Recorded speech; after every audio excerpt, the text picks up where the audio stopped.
बिस्मिल्लाहिर्रहमानिर्रहीम। अस्सलाम वालेकुम टू ऑल। मेरा नाम अब्बास हुसैन है। उर्दू IT एकेडमी के प्लेटफॉर्म से Oracle database 11G administration series के लेक्चर नंबर 4 पार्ट 3 के साथ हाज़िर हूँ और आज का टॉपिक है बूट लोडर्स। मूव करते हैं जी स्लाइड की तरफ। ओके जी, what is boot loader?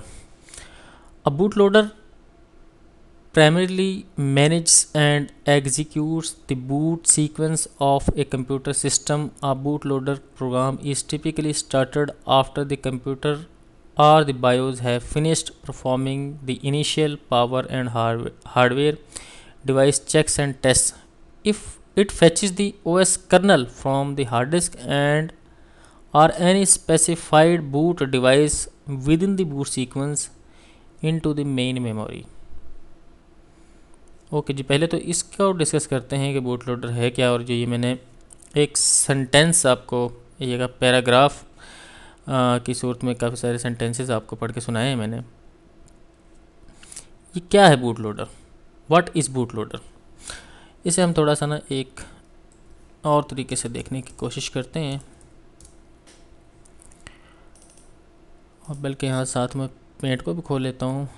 For example, आपने पावर बटन पावर ऑन किया सिस्टम। यहाँ पे चलेंगे, मैं इसमें लिखता हूँ और इसका फॉर्मेट में जाके जस्ट आई हैव टू, इसका फॉन्ट थोड़ा सा मुझे 22 बल्कि 28, एक मिनट पहले मैं देखता हूँ इसका डिफ़ॉल्ट फ़ॉन्ट क्या है। और अगर डिफ़ॉल्ट फ़ॉन्ट है इसका जी 11, तो मैं इसको चेंज करके 36 कर लेता हूँ। ओके जी, यहाँ पे तो मेरा सबसे पहला स्टेप है जी पावर, सॉरी इसको जाना मुझे 422 पे लाना होगा। मेरा पहला स्टेप जो है वो है पावर ऑन मैंने सिस्टम किया। जब मैंने पावर ऑन किया तो क्या एग्जीक्यूट हुआ जी? मेरे पास एग्जीक्यूशन हुई, बायोस लोड हुई। बायोस ने क्या काम परफॉर्म किया जी? Check system devices. ठीक है जी, सिस्टम डिवाइसेस को इसने चेक किया, जिसे हम पोस्ट चेक भी कहते हैं या पोस्ट पावर ना चेक भी कहते हैं। ओके जी, यहाँ पे ये स्टेप 1 हो गया मेरा। अभी ये एग्जैक्ट ऐसे नहीं होता, मैं अज्यूम कर रहा हूँ ऐसे। नंबर 2 पे किया बायोस स्लैश UEFI, जो भी आपके पास बायोस अवेलेबल हैं, उन्होंने क्या किया? सर्च फॉर MBR को हम डिस्कस कर चुके हैं, और MBR स्लैश GPT, ठीक है जी, फ्रॉम हार्ड डिस्क। ओके जी, बायोस या UEFI, जो हमारे पास बायोस हैं, अब लेटेस्ट UEFI आ गई, उससे पहले सिर्फ बायोस थी। तो बायोस हूँ या UEFI वो क्या करती हैं? सर्च करती हैं MBR को, मास्टर बूट रिकॉर्ड को। कहाँ से? हार्ड डिस्क से या GPT को। नंबर 3 पे अभी तक जो हमारे पास, अब जब MBR को या GPT को सर्च किया, तो मैंने आपको लास्ट लेक्चर में ये बात की थी कि जो MBR है उसके अंदर एक बूट स्ट्रैप या MBR कोड लिखा होता है जी। ठीक है जी, तो हम लास्ट लेक्चर तक पहुंचे थे जी। पावर ऑन किया, बायोस ऑन किया, और बायोस ने MBR को सर्च कर लिया। और MBR लोकेटेड है जी हार्ड डिस्क के सबसे स्टार्टिंग पॉइंट, यानी कि सेक्टर 0 पे, पहले सेक्टर के ऊपर MBR लोकेटेड होता है। और उस MBR के अंदर क्या होता है जी? इंफॉर्मेशन होती है पार्टीशंस की, आपके डिस्क के मुकम्मल स्टोरेज की, पार्टीशन टेबल, उसके अंदर जो कुछ भी आपके डिस्क का लेआउट है, डाटा तो उस लेआउट के ऊपर आना है। उसके अंदर जो कुछ भी हार्ड डिस्क के अंदर लॉजिकली जो उसके अंदर चीज़ें बिल्ड की गई हैं डाटा को स्टोर करने के लिए या रीड करने के लिए ऑपरेटिंग सिस्टम की फैसिलिटी में, तो उसकी सारी की इंफॉर्मेशन होती है MBR में या GPT में। Whatever partition style you are adopting. अगर आपके पास MBR है तो क्या होगा, MBR के अंदर एक बूटस्ट्रैप या GPT के अंदर एक बूटस्ट्रैप कोड होगा, या हम उसे MBR कोड भी बोलते हैं। उस कोड के अंदर क्या होता है जी, व्हाट कंटेन्स MBR, मैं /GPT इसलिए कह रहा हूँ कि आपको कन्फ्लिक्शन ना हो। Code, it contains information of the boot loader. Okay जी, तो फिर बूट लोडर क्या है?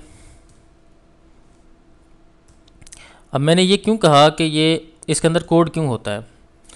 कोड इसलिए होता है कि जब जैसे जैसे ऑपरेटिंग सिस्टम बड़े होते जा रहे हैं, हमारे पास ऑपरेटिंग सिस्टम का साइज़ बहुत बड़ा होता जा रहा है, स्टोरेज का साइज़ बहुत बड़ा हो गया। पहले जो है ना 2 GB 4 GB मैक्सिमम 10 GB या 100 GB की जो है ना वो हार्ड डिस्कें होती थी। अब TBs की बात आ गई है, अब पेटाबाइट की बात आ गई, जेटाबाइट की बात आ गई है। तो जब इस लेवल की जो है हार्ड डिस्क आपके पास होगी तो उसके पार्टीशन टेबल को मेंटेन करना जो है ना थोड़ा मुश्किल होता है। तो वो आप अंडरस्टैंड करें कि उसका पार्टीशन टेबल आप MBR की जो 512 KB बाइट का जो हमारे पास साइज़ उसमें नहीं आ रहा। तो GPT में क्या होता है कि वो 4 बाइट का हो जाता है। अब 4 बाइट का GPT में, हाँ ये भी एक इन्फॉर्मेशन लास्ट टाइम रह गई थी कि GPT में आपका जो सेक्टर का साइज़ है वो बढ़ जाता है, लॉजिकल सेक्टर का। ओके जी, और जब वो उसमें, अब इसमें आती बूट इन्फॉर्मेशन। अब बूट मैनेज लोडर क्या है? बूट लोडर कंटेन करता है आपके OS कर्नल को, ठीक है। यानी कि GPT ने या MBR के अंदर बायोस आपका सिस्टम ऑन हुआ, ऑन होके उसने चेक किया कि बायोस की टाइप क्या है। जब बायोस अगर UEFI हैं तो उन्होंने MBR को या GPT को सर्च करना शुरू कर दिया। अगर सिर्फ बायोस है उसने MBR को सर्च करना शुरू कर दिया। और MBR को जब उसने सर्च किया तो उसे कोड मिला जिसे हम MBR या GPT कोड कहते हैं। उस कोड के अंदर एक फर्दर इन्फॉर्मेशन लिखी थी किसी लोकेशन की, और वो लोकेशन क्या थी? वो बूट लोडर की लोकेशन थी। अब बूट लोडर क्या है ये हमने यहाँ पे पढ़ा है। अब boot loader primarily manage and execute the boot sequence of a computer system. अब बात आ गई यहाँ पे कि बूट लोडर ने क्या करना है, उसने कर्नल को लेना है, कर्नल को उठा के मेमोरी में लोड कर देना और फिर अगला प्रोसेस स्टार्ट हो जाएगा। अब बात यहाँ पे कि कर्नल क्या होता है जी। आप कर्नल को ऐसे एज्यूम करें कि OS का ब्रेन होता है। अगर मैं आपके OS को ये, सॉरी बार बार ये चीज़ें आ रही हैं, अगर किसी ने OS पढ़ा है तो उसको ये बेहतरीन चीज़ें याद होंगी। हमारा जो ऑपरेटिंग सिस्टम है ना वो ऐसे लोड होता है। सबसे पहले यहाँ पे कहीं आपका हार्डवेयर है, और हार्डवेयर के ऊपर आ गया आपका जी आपका आ जाएगा सर पार्टीशन टेबल, जो भी MBR है GPT है, और उसके अंदर कहीं आपका आएगा जी, मैं बल्कि थोड़ा इसे, ये आपका है जी ऑपरेटिंग सिस्टम। ऑपरेटिंग सिस्टम में यहाँ पे कहीं हार्डवेयर लिख देता हूँ, हार्डवेयर HAD हार्डवेयर, और फिर यहाँ पे कहीं एप्लीकेशंस, और फिर नहीं एप्लीकेशंस नहीं, यहाँ पे आपका सॉरी ये रेजर भी जो है ना मैं शॉर्ट लिख लेता हूँ। यहाँ पे कर्नल आएगा जी। अब ये कर्नल के मुझे स्पेलिंग नहीं आ रहा है इस टाइम, कर्नल KER होता है, या मैं इसको एज्यूम ऐसे ही कर रहा हूँ। कर्नल ये है आपका, और यहाँ पे कहीं आपका एप्लीकेशंस होती हैं, एप्लीकेशंस, ठीक है जी। ये मजमूई तौर पे मैं कह रहा हूँ कि आपका ऑपरेटिंग सिस्टम है, और ये जो 2 पार्ट हैं इसको हम कहते हैं OS। अब इस कर्नल ने क्या करना होता है, इसने आपके हार्डवेयर के साथ कम्युनिकेट करना होता है। एप्लीकेशन कर्नल से रिक्वेस्ट करती है, कर्नल हार्डवेयर से आगे से रिक्वेस्ट करता है, और हार्डवेयर के साथ यहाँ पे कहीं बीच में डिवाइस ड्राइवर्स भी आ रहे होते हैं। अभी मैंने उनकी बात नहीं की। तो कर्नल को आप ऐसे समझें कि कर्नल क्या है, ब्रेन है। तो यहाँ पे हम बात यही कर रहे थे कि ये क्या करेगा, boot loader loads the kernel of the operating system. Operating system, ठीक है जी। और 6 पॉइंट पे आपका जब कर्नल लोड हो जाएगा ऑपरेटिंग सिस्टम इनटू रैम कहने लगा हूँ या slash memory MEMORY memory slash RAM, ठीक है जी। आसान आम बंदों के लिए जी रैम, और कंप्यूटर वाले बंदों के लिए मेमोरी जी। मेमोरी और रैम का मतलब एक ही होता है, मेमोरी असल में रैम को ही कहते हैं। तो नंबर 6 पे आपके पास क्या हुआ जी, जब कर्नल लोड हो गया रैम के ऊपर तो वहाँ पे कहीं आप लॉगिन स्क्रीन पे पहुँच गए। अब सम टाइम क्या होता है कि अभी कर्नल लोड हुआ और वहाँ पे आपको सम टाइम एरर आ जाता है। क्या एरर आ जाता है जी, फॉर एग्जांपल विंडोज़ एक्सपी के ज़माने की बातें करें ना हम, वहाँ पे हमें सम टाइम एरर क्या आते थे, NTLDR is missing, error number 1 ये होता था। फिर हमें एक एरर आता था, मोस्टली ये विंडोज़ एक्सपी या सर्वर 2003 तक की बातें हैं, उससे पहले या उस तक, उसके बाद की नहीं। फिर एक एरर आता था जी आपके पास command.com इज़ नॉट अवेलेबल, ये चलिए इसे मैं नहीं छोड़ता। यहाँ पे एक आता था एंटी डिटेक्ट इज़ मिसिंग और /corrupt corrupt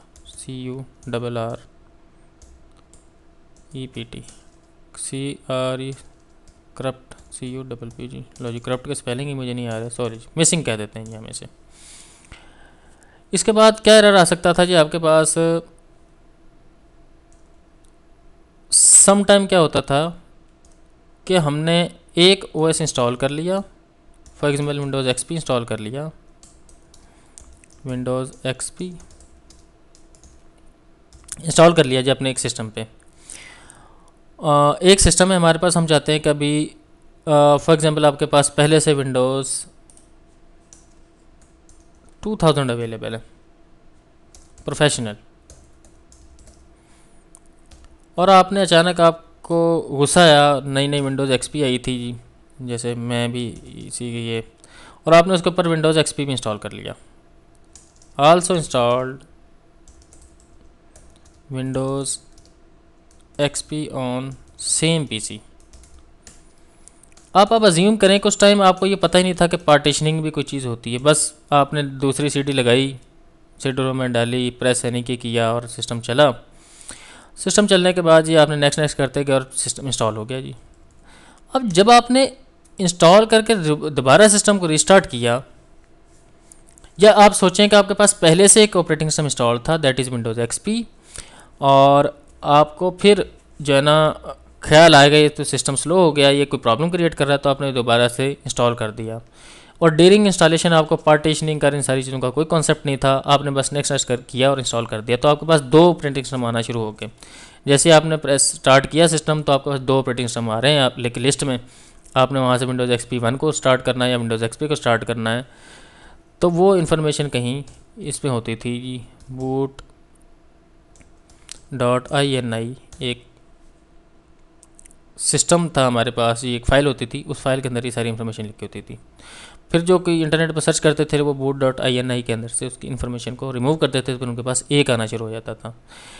तो किस्सा मुख्तसर ये किस्सा बताने का ये कि ये एरर आपके पास कैसे आते थे, किस जगह से आते थे। ये एरर आपको MBR की इन्फॉर्मेशन लोड होने के बाद आते थे। जैसे ही MBR लोड हुआ, MBR ने बूट मैनेजर को कॉल किया, और जब बूट मैनेजर को कॉल किया तो बूट मैनेजर ने कहा कि यार मेरे पास तो ये फ़ाइल ही नहीं है। क्यों नहीं थी? क्योंकि उस फाइल के अंदर कुछ ऐसी चीज़ें होनी थी जिस ने सक्सेसफुली कर्नल को लोड करना था इनटू मेमोरी, यानी कि इनटू रैम। तो यही किस्सा कहानी बताने का मकसद ये है कि अब आप सोच रहे होंगे कि इनका क्या ताल्लुक है। इनका ताल्लुक ये है भाई, सर या madam again I did mistake, तो मिस्टेक को मैं रिमूव करता हूँ जी, और सॉरी करता हूँ सब लिसनिंग करने वालों से, जिसमें अगर फीमेल्स हैं तो उनके लिए मैडम और मेल्स हैं तो उनके लिए सर। ओके जी। तो इशू ये था कि सम टाइम आपने अभी सिस्टम ऑपरेटिंग सिस्टम इंस्टॉल किया, ऑपरेटिंग सिस्टम इंस्टॉल करने के बाद आपने उस पर Oracle 11G डेटाबेस इंस्टॉल कर दी, या कोई वट एवर जो और कोई इंस्टॉल कर लिया डेटाबेस, या पहले से आपके पास एसक्यूएल सर्वर इंस्टॉल था, आपके पास एक ही सर्वर है, आपकी कंपनी में रिक्वायरमेंट आ गई नहीं जी एक और डेटाबेस इंस्टॉल करो, आपने कहा मैं dual boot operating system install करता हूँ, और आपने उसी के ऊपर उसी एक सेम पीसी पे आपने एक और ऑपरेटिंग सिस्टम इंस्टॉल कर दिया उसकी दूसरी ड्राइव में, दैट में बी डी, और डी में जब आपने इंस्टॉलेशन करने के बाद आपने उस पर ओरेकल 11 इंस्टॉल कर ली, और इंस्टॉलेशन के बाद आपको पता चला कि यार आपके तो NTLDR का इशू आना शुरू हो गया। क्यों आना शुरू हो गया? क्योंकि यहीं आपने बजाय का आप विंडोज़ का कोई ऑपरेटिंग सिस्टम इंस्टॉल करते हैं, आपने उस पर इंस्टॉल कर लिया लिनक्स का ऑपरेटिंग सिस्टम, और लिनक्स का ऑपरेटिंग सिस्टम ने क्या किया जी, आपके कुछ बूट मैनेजर को उड़ा के रख दिया। अब वो बूट मैनेजर क्या है जी, ये हमारा टॉपिक है आज का सारा, बूट लोडर या बूट मैनेजर। ओके जी, माइक्रोसॉफ्ट के बूट लोडर्स कौन कौन से हैं? तो अब आपको ये समझ आ गई होगी कि सीक्वेंस होता है, स्टेप्स होते हैं, अब उस सिस्टम ने परफॉर्म करने होते हैं कि सबसे पहले आपने पावर ऑन किया, फिर पावर ऑन सेल्फ टेस्ट चला, टेस्ट चलने के बाद उसमें सारी वो उसने MBR को सर्च किया, MBR उसे मिल गया, MBR ने जब बूट लोडर को सिलेक्ट करने की कोशिश की तो उसे बूट लोडर की कुछ इन्फॉर्मेशन नहीं मिली, और बूट लोडर ने क्या करना था, आपके कर्नल को लोड करना था रैम के ऊपर। ठीक है जी, तो समटाइम क्या होता है, क्या हार्डवेयर बेस पे यानी कि रैम में भी समटाइम इश्यूज होते हैं, कोई एक रैम ख़राब हो, उसका कोई एक एड्रेस पे एरर आ रहा हो और वैसे रैम हमें सही नज़र आ रही हो, तो फिर बूट लोडर क्या करता है, कर्नल के लेवल पे जाके इस चीज़ को भी समटाइम चेक कर रहा होता है कि कहीं हार्डवेयर में कोई इशू तो नहीं है, क्योंकि उसने हार्डवेयर के डिवाइसेस को डिटेक्ट करना होता है या चलाना होता है। अब डेटाबेस एडमिनिस्ट्रेटर साहब पहले अपनी एसक्यूएल की डेटाबेस को भी बिठा बैठे हैं, और नई जो डेटाबेस इंस्टॉल की थी उसको भी बिठा बैठे हैं, और आप ढूंढते फिर रहे हैं कि कोई सिस्टम इंजीनियर मिले और उससे सही करवाऊँ ये काम। और सिस्टम इंजीनियर अगर आपसे वो काम हो चाहे 2 मिनट का, कि आपने एक छोटी सी इन्फॉर्मेशन को फिक्स करना है और आपका काम चल जाना है, और आपसे 2 या 3 लाख रुपये मांग लें जी, फिर आप क्या करेंगे? तो फिर आप कहेंगे अच्छा ठीक है, गुस्से में आएंगे और आप कहेंगे मैं खुद इस चीज़ को सीखूंगा, या हर तीसरे दिन, या डरते रहेंगे और वो काम ही नहीं करेंगे दोबारा।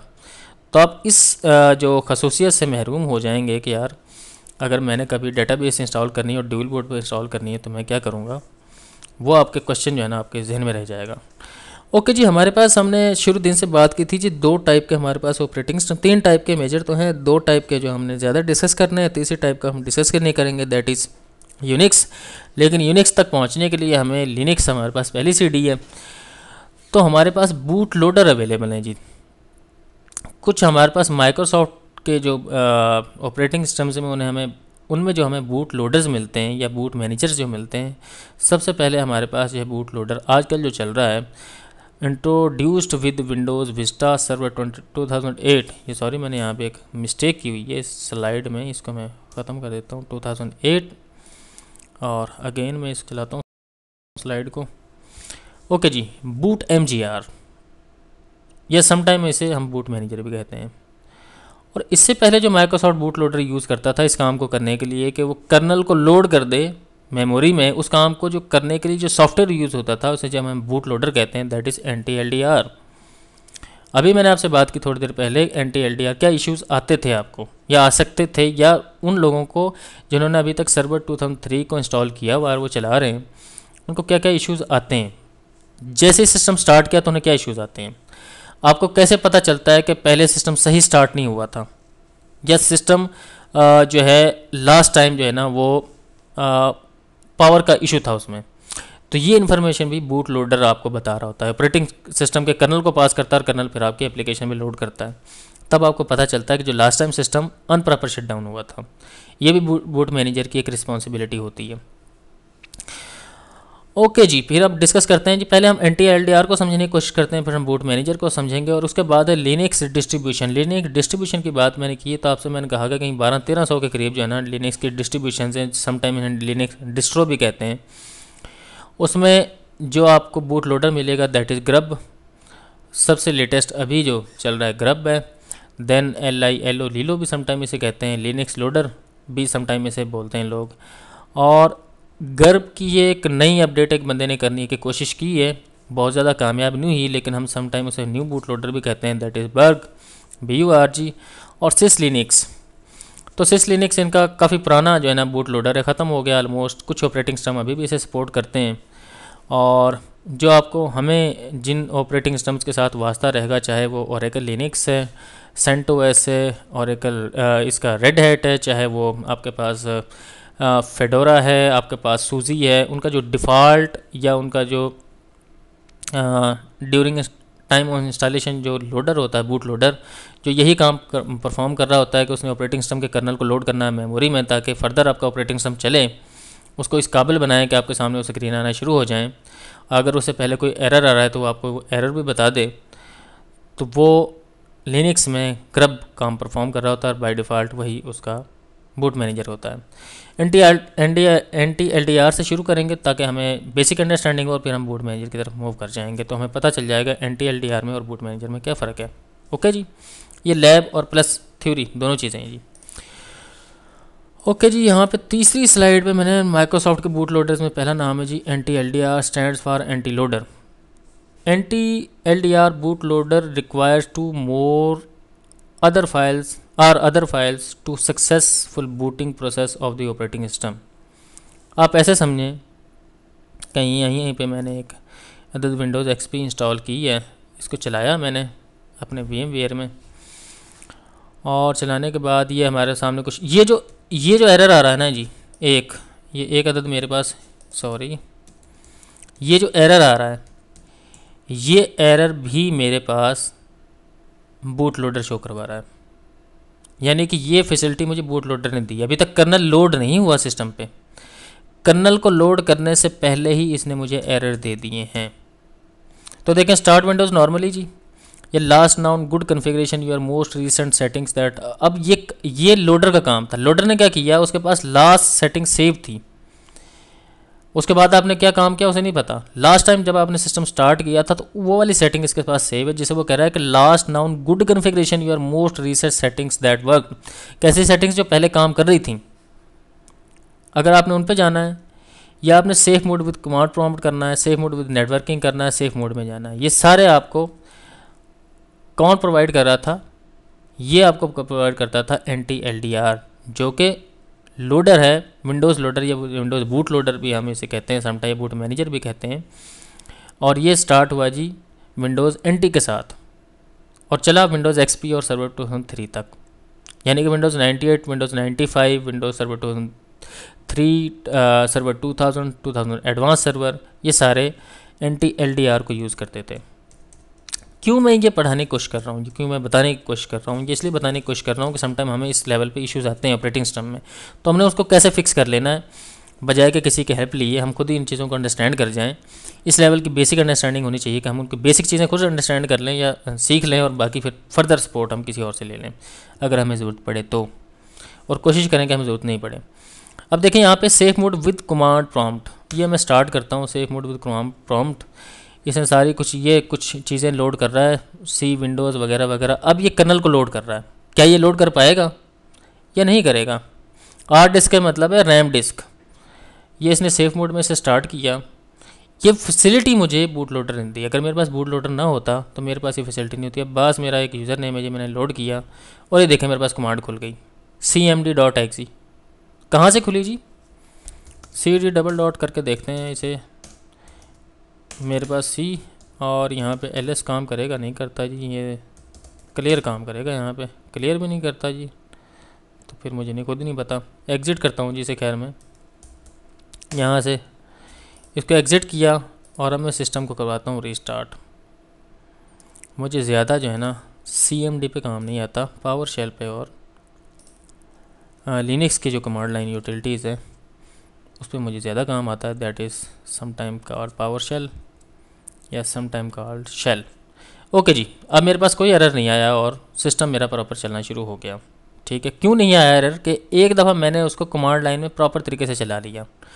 तो अगर बूट लेवल पे कोई और प्रॉब्लम होती तो उसने आगे जाना नहीं था, वहीं पे एरर दे देना था। अब मैं एक काम करता हूँ, यहाँ पे काम क्या करता हूँ मैं, इसके अंदर मैंने आपसे बात की कि NT LDR boot loader use होता था टिल विंडोज़ XP, उसके बाद फिर दूसरा आया। मैं काम करता हूँ जी एक काम क्या करता हूँ कि मैं C ड्राइव में गया, और C ड्राइव में जाके मैंने यहाँ पे एक फाइल होती है दैट इज़ NT LDR, मैं इसे रिमूव कर देता हूँ, और ये रिमूव हो गई। और इसके बाद मेरा सिस्टम भी काम करना शायद छोड़ जाए या चलता रहे, क्योंकि एक दफ़ा जो है मेरा सिस्टम लोड हो चुका है। रैम में। ठीक है जी।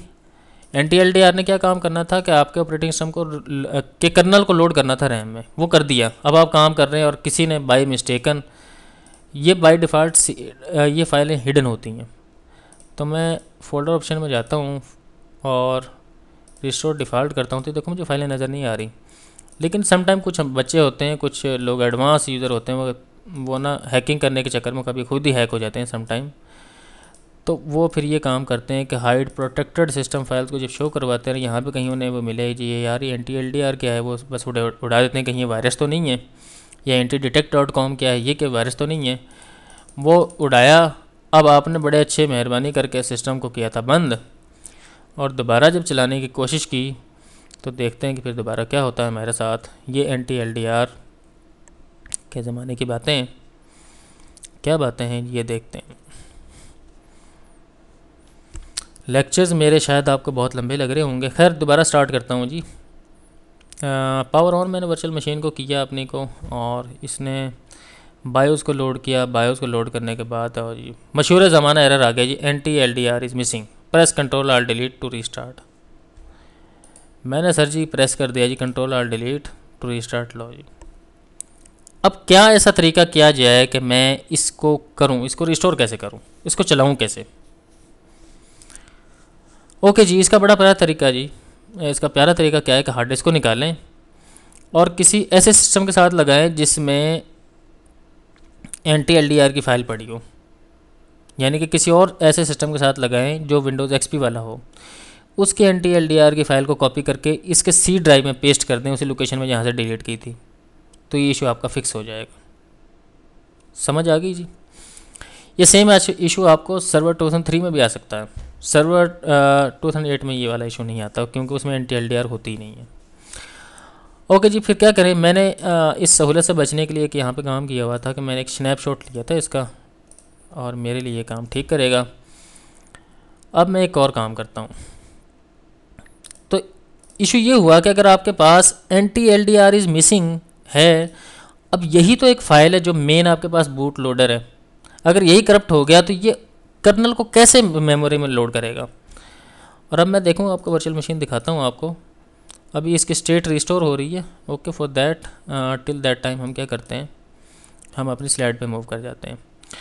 तो स्लाइड पे मूव किया, मूव करने के बाद हमें हमारे पास पता चला जी NTLDR boot loader requires /other files for successful booting process for the operating system. अभी तक आपके पास NTLDR हमने डिलीट की तो सिस्टम हमारा गया। दूसरी फाइल जी NTLDR जिसको यूज़ करता है, यानी कि जैसे ही MBR या GPT के पास जो है ना बायोस की तरफ से सिस्टम वहाँ पे पहुँचा, उसके अंदर MBR में या GPT के जो फाइल थी, उस फाइल के अंदर इंफॉर्मेशन थी आपके बूट लोडर की। वो बूट लोडर था फॉर एग्जांपल NTLDR मौजूद है, antidetect.com डिलीट हो गई है। तो antidetect.com क्या करती है जी, detects basic hardware information that is need for successful boot.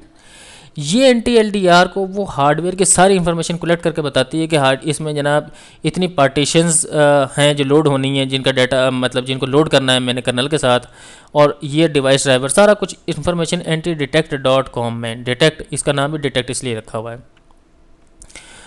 तो ये इन्फॉर्मेशन उसमें लोड करती है। और मैंने आपको बताया था जी boot.ini एक फ़ाइल होती है, ये भी सी ड्राइव में ही पड़ी होती है, और ये भी सिस्टम फाइल होती है इसलिए हिडन होती है। इसके अंदर इंफॉर्मेशन लिखी होती है अगर आपका एक OS है या 2 OS है या 3 OS हैं, और समटाइम आप चाहते हैं कि नहीं मेरा ना आपने 3 ऑपरेटिंग सिस्टम इंस्टॉल किए हैं एक ही सिस्टम के ऊपर, आप चाहते हैं कि नहीं मेरा जो सेकंड वाला ऑपरेटिंग सिस्टम है वो बाय डिफ़ॉल्ट स्टार्ट हो जाए करें और बाकी सिस्टम में मैं चॉइस कर लिया करूँगा। समटाइम ऐसा होता है ना कि आपने सिस्टम स्टार्ट किया और आप चले गए कहीं और, आप चाह रहे थे कि लिनक्स चल गया जनाब आपका विंडोज़ XP, तो boot.ini के अंदर जाके आपने ये सेटिंग करनी होती है।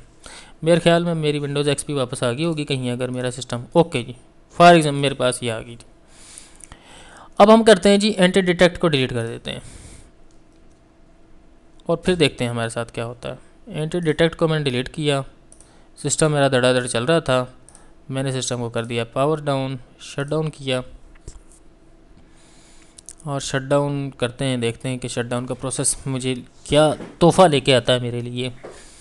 क्या चीज़ मेरे सामने आती है। ये साउंड भी ऐसे ब्लर कर रहा है, क्यों ब्लर कर रहा है, ये सोचने वाली बात है जी। ये सोचें जी, आप भी बैठ के सोचें, और मैं भी सोच रहा हूँ।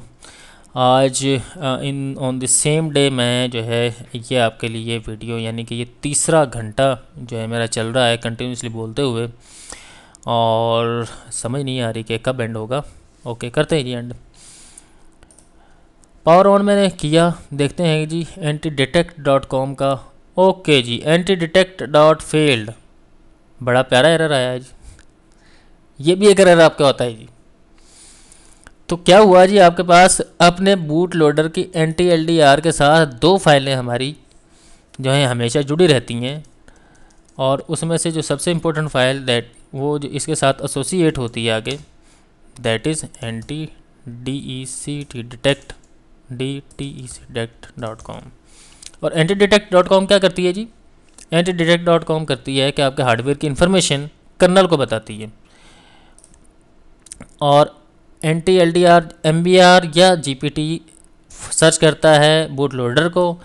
अगर विंडोज़ XP या सर्वर 3 से पहले तक के ऑपरेटिंग सिस्टम है तो NTLDR होगा, बाद में जो है ना ये चेंज हो गया है। और NTLDR जैसे ही ये फाइल मिलती है ढूंढती है antidetect.com। अगर antidetect.com ना मिले, इसे डिलीट हो जाए किसी वजह से, तो फिर आपको ये एरर आता होता है। ठीक है जी। अब ये जो रिकवरी ये कैसे की जाए, ये जनाब रिकवरी आपकी नहीं होगी, 99% नहीं होगी, और 1% चांसेस IT में कुछ भी पॉसिबल है। अगेन मैं क्या करता हूँ जी, मैंने एक इसका स्नैपशॉट लिया हुआ था, और ये मुझे बहुत फैसिलिटी है लैब्स करने के लिए, परफॉर्म करने के लिए VMware की। That's the reason I love always to VMware, Citrix और Microsoft Hyper-V, KVM। तो 3-4 वर्ड मैंने यूज़ किए हैं जी। मैं चाहूँगा कि आप भी Citrix पे काम करें VM वर्चुअलाइजेशन के लिए, आप VMware पे काम करें वर्चुअलाइजेशन के लिए, आप Microsoft के Hyper-V पे काम करें, आप Linux के KVM पे काम करें, और अपना कैरियर बिल्ड करें। और काम करने का मतलब ये नहीं होता कि आप उसकी बस ज़िंदगी उसी को बना लें। काम करने का मतलब ये होता है कि आपको इस लेवल की कॉन्फ़िगरेशन आती हो कि आप अपना डेटाबेस की कॉन्फ़िगरेशन करने तक, मतलब इंस्टॉलेशन से पहले पहले का जो प्रोसीजर है वो आपको आइडिया हो, इंस्टॉलेशन आती हो, आपको कोई अलग से 3-4 बंदे हायर ना करने पड़े। जिस स्टिक्स का मैंने सर्वर जेन इंस्टॉल करना है तो 4 बंदे बुला लिए और उनको लाखों रुपए दे दिए आपने सिर्फ इस कॉन्फ़िगरेशन के। वो आप खुद भी कर सकते हैं, और आजकल तो कंसल्टेंसी का ज़माना आ गया है, तो आपको क्या ज़रूरत है कि सिर्फ डेटाबेस पे आप रिलाई करें, आप इस चीज़ पे भी मूव करें। ओके जी, मेरे पास विंडोज़ XP आ गई। ये कहानियाँ मैं साथ साथ आपको इसलिए सुना रहा हूँ ताकि आपका जाने को दिल ना करे, आप देखते रहें। ठीक है जी। तो मेरे पास antidetect.com को अगर मैं डिलीट कर देता हूँ तो कोई इशू नहीं है, मेरी नहीं चलता जी। तो antidetect.com और NTLDR जो बूट कन्फिग्रेशन के अंदर, इसके अंदर क्या लिखा है इसे खोल के देखते हैं। लेकिन जी इसके अंदर लिखा है जी boot loader time out 30 second, 30 second तक ये इंतज़ार करता रहता है। आप इसको कम करके 15 भी कर सकते हैं। मल्टी और डिस्क ज़ीरो का मतलब है कि हमारी डिस्क, मैंने आपको बताया था कि माइक्रोसॉफ्ट विंडोज़ के जितने भी ऑपरेटिंग सिस्टम है वो डिस्क को काउंट करते हैं, डिस्क 0, डिस्क 1, 2, 3, 4, 5, जबकि लिनक्स में करते हैं disk A, disk B, disk C। Okay जी।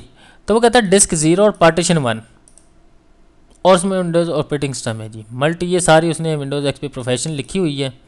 यहाँ पे कहीं आप अपना नाम लिख दें, देखते हैं जी क्या होता है जी। विंडोज़ XP प्रोफेशनल की जगह पे हमने लिख दिया कि this is my testing lab OS। तो boot.ini के अंदर आपने सारी ये काम करने होते हैं। इसको मैं करता हूँ रीस्टार्ट, और देन अगेन देखते हैं कि क्या होता है।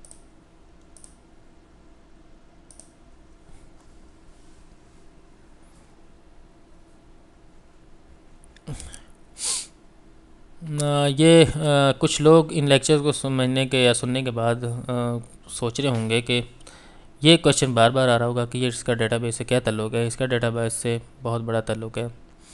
ये जब डेटाबेस आप करने जाएंगे तो आपको पता चलेगा कि ऐसा भी होता है और ऐसा क्यों होता है। वही मैं बार बार बात करता हूँ कि एक जो कुएं का मेंढक होता है जी, उसमें और एक जो बाहर कोई ऐसे एक बंदा बैठा होता है या काम कर रहा होता है, उसमें फ़र्क होता है। देखें जी, कोई फ़र्क नहीं पड़ा। इसका मतलब है कि boot.ini अगर आपके पास फाइल ना हो तो आपका काम चल जाएगा, लेकिन अगर हो तो क्या फ़ायदा होगा आपको, ये डिसाइड कर लेते हैं जी क्या फ़ायदा होगा।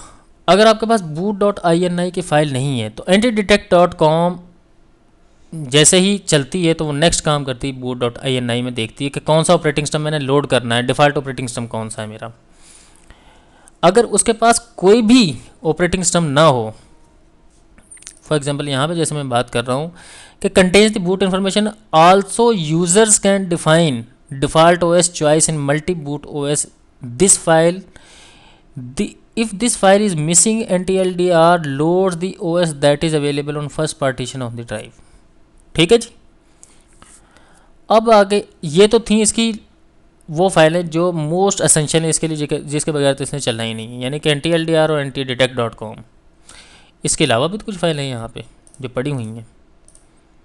ये समझ लें कि सर्वर 2003 और विंडोज़ एक्सपी एक ही बात है। तो मैं 2003 भी शो करवा सकता था, लेकिन विंडोज़ एक्सपी मैंने बस इंस्टॉल कर ली पहले। अगर गलती हो गई हो तो माफ़ी दे दीजिएगा सर, इस मामले में हो जाओ भाई, लोड क्यों नहीं हो रहे हो। ओके जी, तो ये कुछ फाइलें हैं जी, config.sys, autoexec.bat यानी कि बैच, और यहाँ पे कहीं पेज फाइल है, इसको छोड़ देता हूँ मैं, पेज फाइल समथिंग एल्स, इसको हम कभी बाद में, ms-dos.sys। ये क्या फाइल है? ये फाइलें सर ऑप्शनल फाइलें हैं। ये कॉन्फ़िग मैं इसको पढ़ के सुना देता हूँ, वैसे लंबी डिस्कशन करने की ज़रूरत नहीं इसके बारे में। config.sys is a text file contains DOS disk operating system commands that tells the operating system how to computer is initially set up, or more specially config.sys commands specially memory device drivers and program that control hardware। ये जी सारी ये file use होती थी Windows 98 के साथ। ठीक है जी।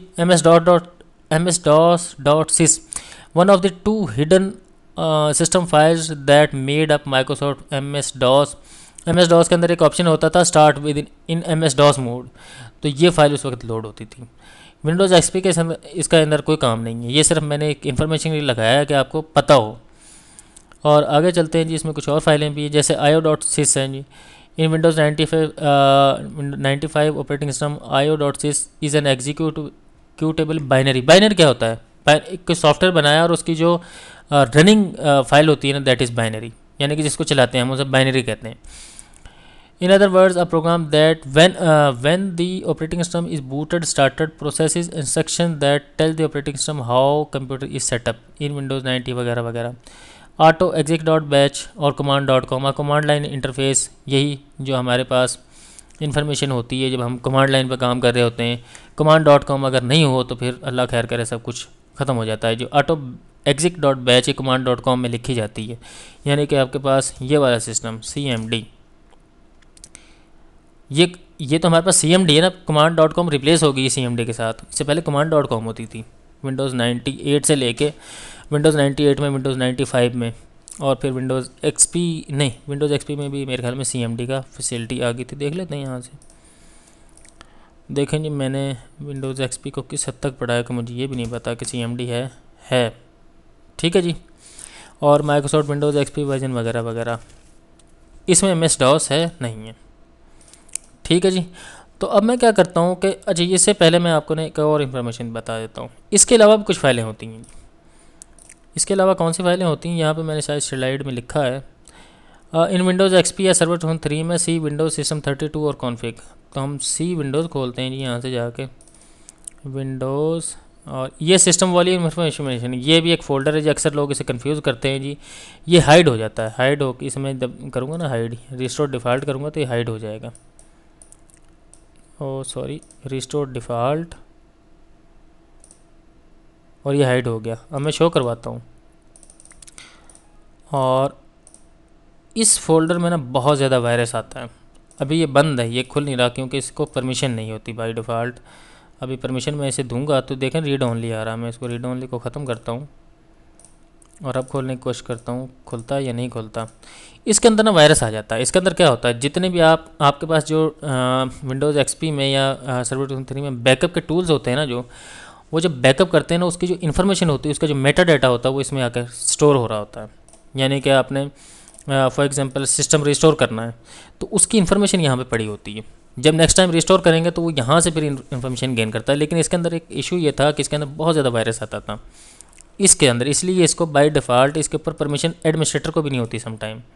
जब वायरस कुछ इस तरह के थे जो इस फोल्डर के ऊपर परमिशन एडमिनिस्ट्रेटर की भी ख़त्म कर देते थे, तो मैंने क्या करता था, किसी के ऊपर परमिशन अप्लाई करके इसके अंदर से सारा डाटा उड़ा देता था। इसके अंदर एक फ़ाइल होती है जो नहीं डिलीट होती, बाकी सब डिलीट हो जाता है। तो ये भी वायरस को रिमूव करने का एक मेथड था। विंडोज़ सर्वर 2003 तक किया मैंने, इशू रहा है हमेशा।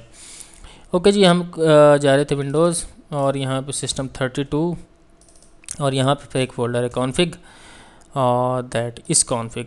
इसमें भी कुछ हमारे पास फ़ाइल हैं जी। फॉर एग्जांपल ये एक फ़ाइल है मेरे पास सैम, ये डिलीट हो, इसके अंदर हमारी जो है ना पासवर्ड्स वगैरह पड़े होते हैं।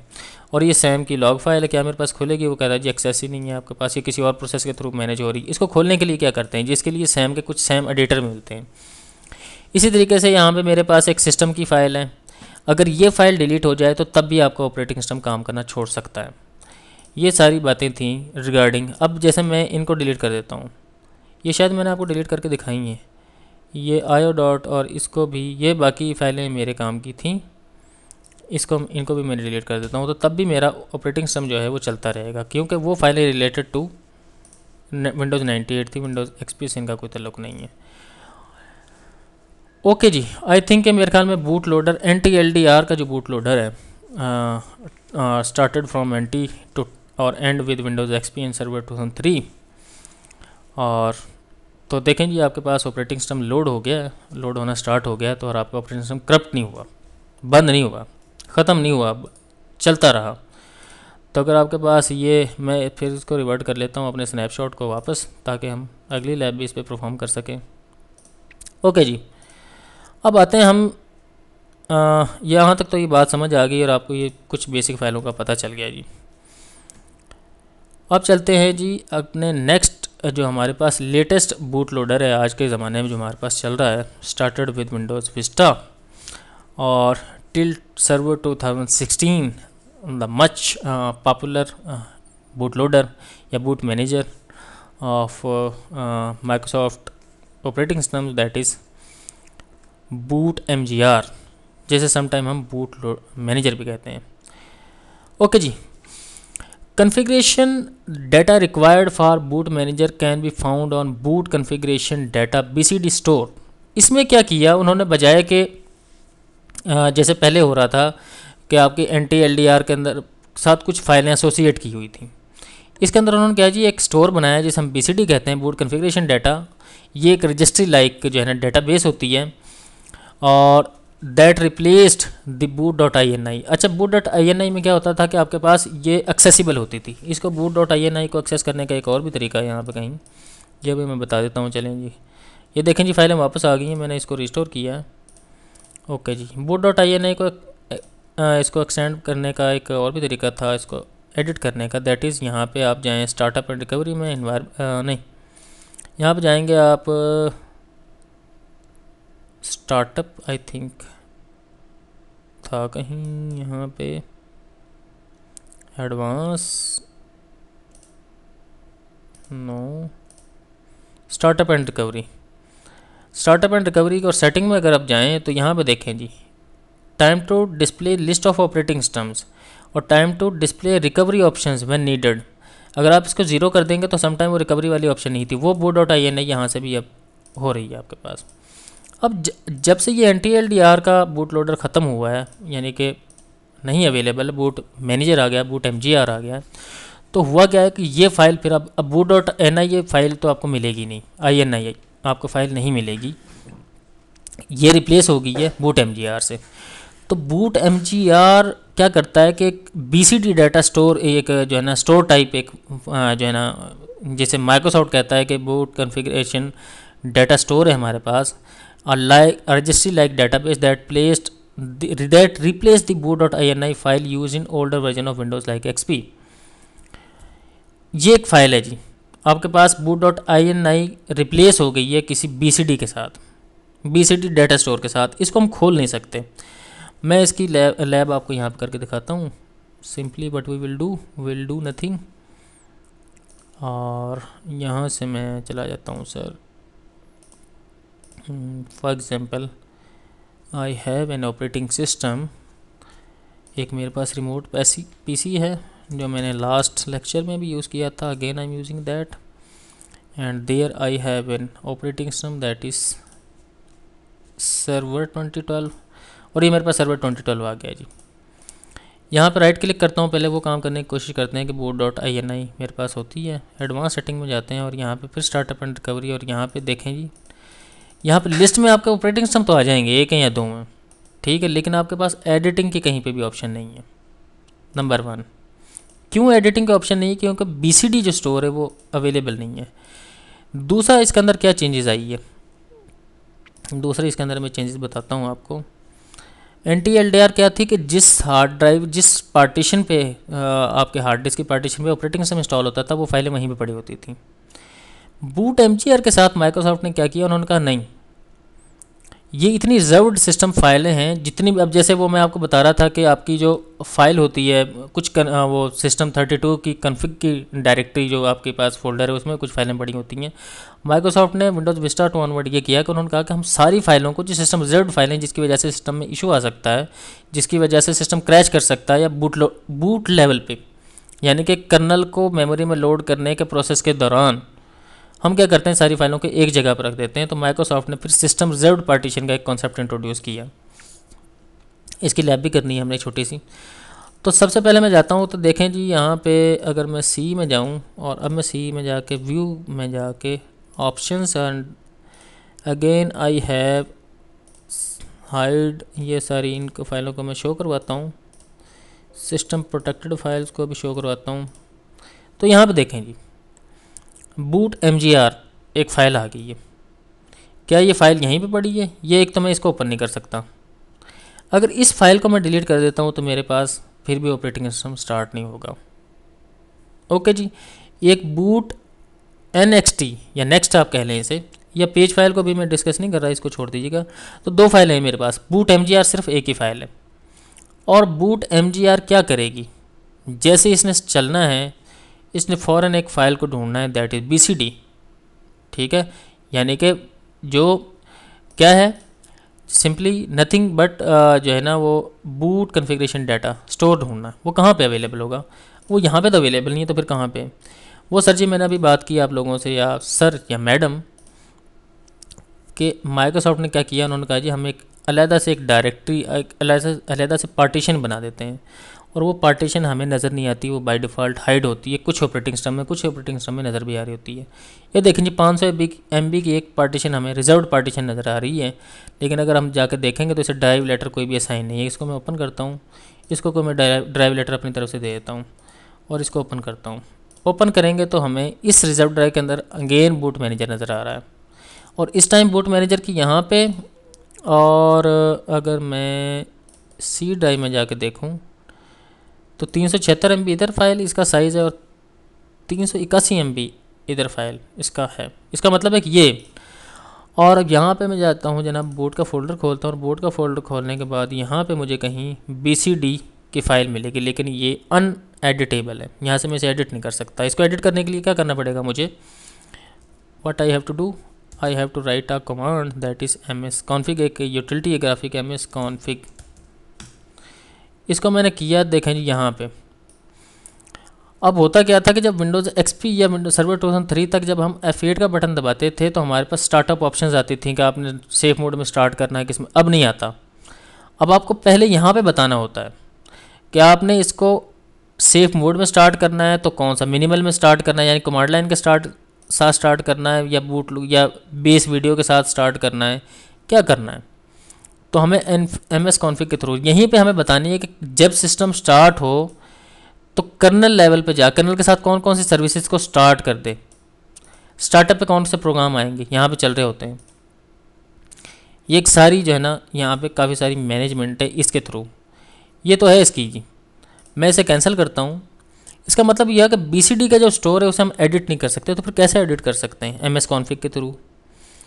तो boot.ini में क्या कर सकते थे हम, कोई भी बंदा boot.ini की फ़ाइल को खोलता था, उसके अंदर चेंजेस करता था, रल्ला खैर सल्ला। ओके जी, इसके अंदर ये कॉन्सेप्ट ख़त्म हो गया है। और सबसे ज़्यादा अच्छी बात क्या हुई है कि सिस्टम की पार्टीशन अलग बना दी। अब ये रिकवरी है विंडोज़ WIM। अब ये लंबी बातें हैं, मैं इसको टॉपिक को डिस्कस नहीं करना चाहता। विंडोज़ रिकवरी मैनेजर भी समटाइम विंडोज़ RE को कहते हैं, या एक होता है विंडोज़ प्री इन्वायरमेंट, जैसे हम PE भी कहते हैं। उसके अंदर क्या होता है कि आपने कुछ डिस्क की मैनेजमेंट करनी होती है, या आप अपनी बूटेबल डिस्क बनाना चाहते हैं। उसके अंदर काफ़ी सारी, जैसे विंडोज़ प्री इन्वायरमेंट भी हम समटाइम कहते हैं, ये भी हमें बूट मैनेजर जो है फैसिलिटी देता है। ओके जी, अगर आपने रिकवरी करनी है और रिकवरी के जो टूल है वो यहाँ पे पड़े हुए हैं। और अगर आपने बूटिंग के लिए कोई काफ़ी, जैसे आपको एक क्या मिलता है जी, bootmgr.exe। अच्छा, यहाँ पे हम कुछ चीज़ें और भी डिस्कस करने वाली हैं जी। bootmgr.exe और bootmgr.efi में क्या फ़र्क है? अगर आप बायोस वाले सिस्टम से अपने ऑपरेटिंग सिस्टम को लोड कर रहे हैं, तो इंस्टॉलेशन की है आपने यूजिंग MBR, तो आपको bootmgr.exe वाली फ़ाइल मिलेगी। अगर आपने अपने सिस्टम को यूजिंग UEFI बायोस किया है, तो आपको bootmgr.efi वाली फ़ाइल मिलेगी। अभी जैसे यहाँ पे मेरे पास ये जो फ़ाइल पड़ी है, दैट इज़ bootmgr। ये सिस्टम फाइल है, इसकी टाइप देख लेते हैं यहाँ से, bootmgr है, .efi नहीं है, यानी कि ये फ़ाइल है। और उसके बाद है जी, अगर जैसे ही bootmgr चलती है तो ये फ़ौरन क्या किस फाइल से रब्ता करती है, ये ऐसे ही winload.exe। और winload.exe सेम वही काम करती है जो आपकी antidetect.com करती थी। ठीक है जी, अगर आपने बायोस से के थ्रू OS को इंस्टॉल किया तो winload.exe मिलेगी, और winload.efi तब मिलेगी जब आपने UEFI बायोस के साथ थ्रू अपने सिस्टम पे इंस्टॉलेशन या कन्फिग्रेशन की थी ड्यूरिंग फर्स्ट इंस्टॉलेशन। और winresume.exe समटाइम हम सिस्टम को हाइबरनेशन में ले जाते हैं, तो रिज्यूम करने के लिए winresume.exe और winresume.efi, अगर EFI बायोस है आपके पास। सो फाइनली हमारे पास दो मेजर फाइल्स हैं, एक winload, ठीक है जी, जिसने NTLDR को रिज्यूम कर दिया, फिनिश कर दिया, और winresume, अच्छा NTLDR को, सॉरी, यहाँ पे bootmgr ने NTLDR को ख़त्म किया, और जो एंटी-डिटेक्ट और जो बाकी फाइलें थी उनकी रिप्लेस होगी winload और winresume के साथ। अब BCD एडिट एक कमांड है, कमांड लाइन यूटिलिटी है, जिसके थ्रू आप क्या काम कर सकते हैं जी, BCD एडिट के थ्रू आप बूट कन्फिग्रेशंस चेंज कर सकते हैं, या MS config जो मैंने अभी आपको दिखाई है। इसके अलावा फाइलें कौन सी होती हैं? bootstate.dat, यहाँ पे कहीं पड़ी है bootstate.dat, देखते हैं जी, कहीं शायद यहाँ पे पड़ी हो, यहाँ पे नहीं पड़ी, तो फिर ये फाइल कुछ ऑपरेटिंग सिस्टम्स में मिल जाएगी, कुछ में नहीं मिलेगी। अच्छा, बूट सिक्योरिटी bootsec.bak, ये एक बैकअप फाइल है जी, है बूट कन्फिग्रेशन की फ़ाइल। यहाँ पे कहीं मैं देखता हूँ विंडोज़ RE के बाद क्या हमें इसका क्या मतलब था जी, ओके खैर इसको मैं ख़त्म करता हूँ, सॉरी। यहाँ तक तो ये फाइलें मिल गई हमें।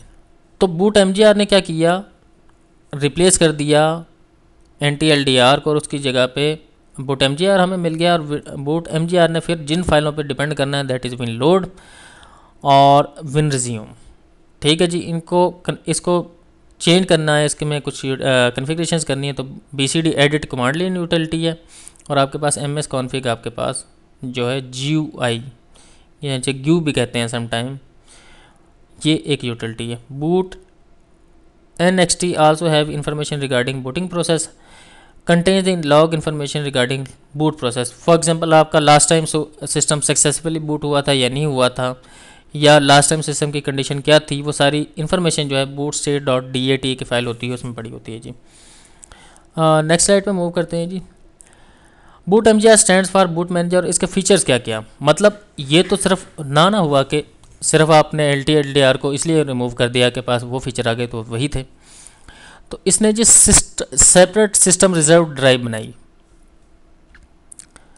यहाँ पे मैं इसे ठीक कर देता हूँ, SCRVD रिजर्व ड्राइव इसने बनाई, एक इसका काम। स्टार्टअप रिपेयर की ऑप्शन हमारे पास आ गई। अभी हम इस सिस्टम को रिपेयर करके देखते हैं। यहाँ पे हमारे पास सिस्टम रिपेयर की नहीं थी, ऑप्शंस हमारे पास अवेलेबल नहीं थी, बिल्कुल भी अवेलेबल नहीं थी। तो अब हमने क्या किया, मैं इसको बंद करता हूँ यहाँ पे। और अगर यहाँ पे कोई मेरे पास विंडोज़ 7 एक मेरे पास ओरेकल का टेस्टिंग पीसी बना हुआ है, और I will try my best to log in through this.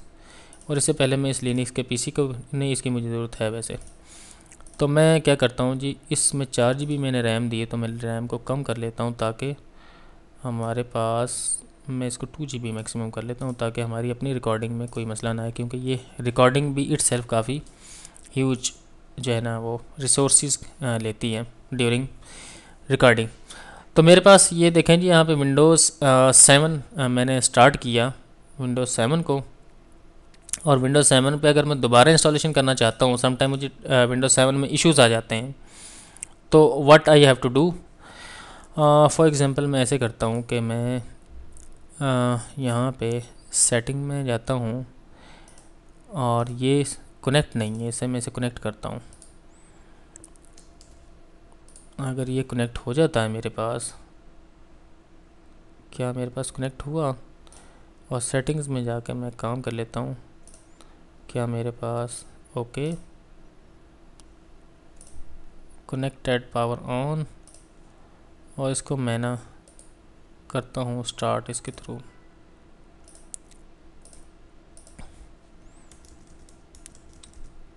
तो क्या मेरे पास सीडी रूम आया, ओके जी। देखें ये स्टार्ट लेवल पे मुझे विंडोज़ रिकवरी के कुछ ऑप्शंस आ गए हैं।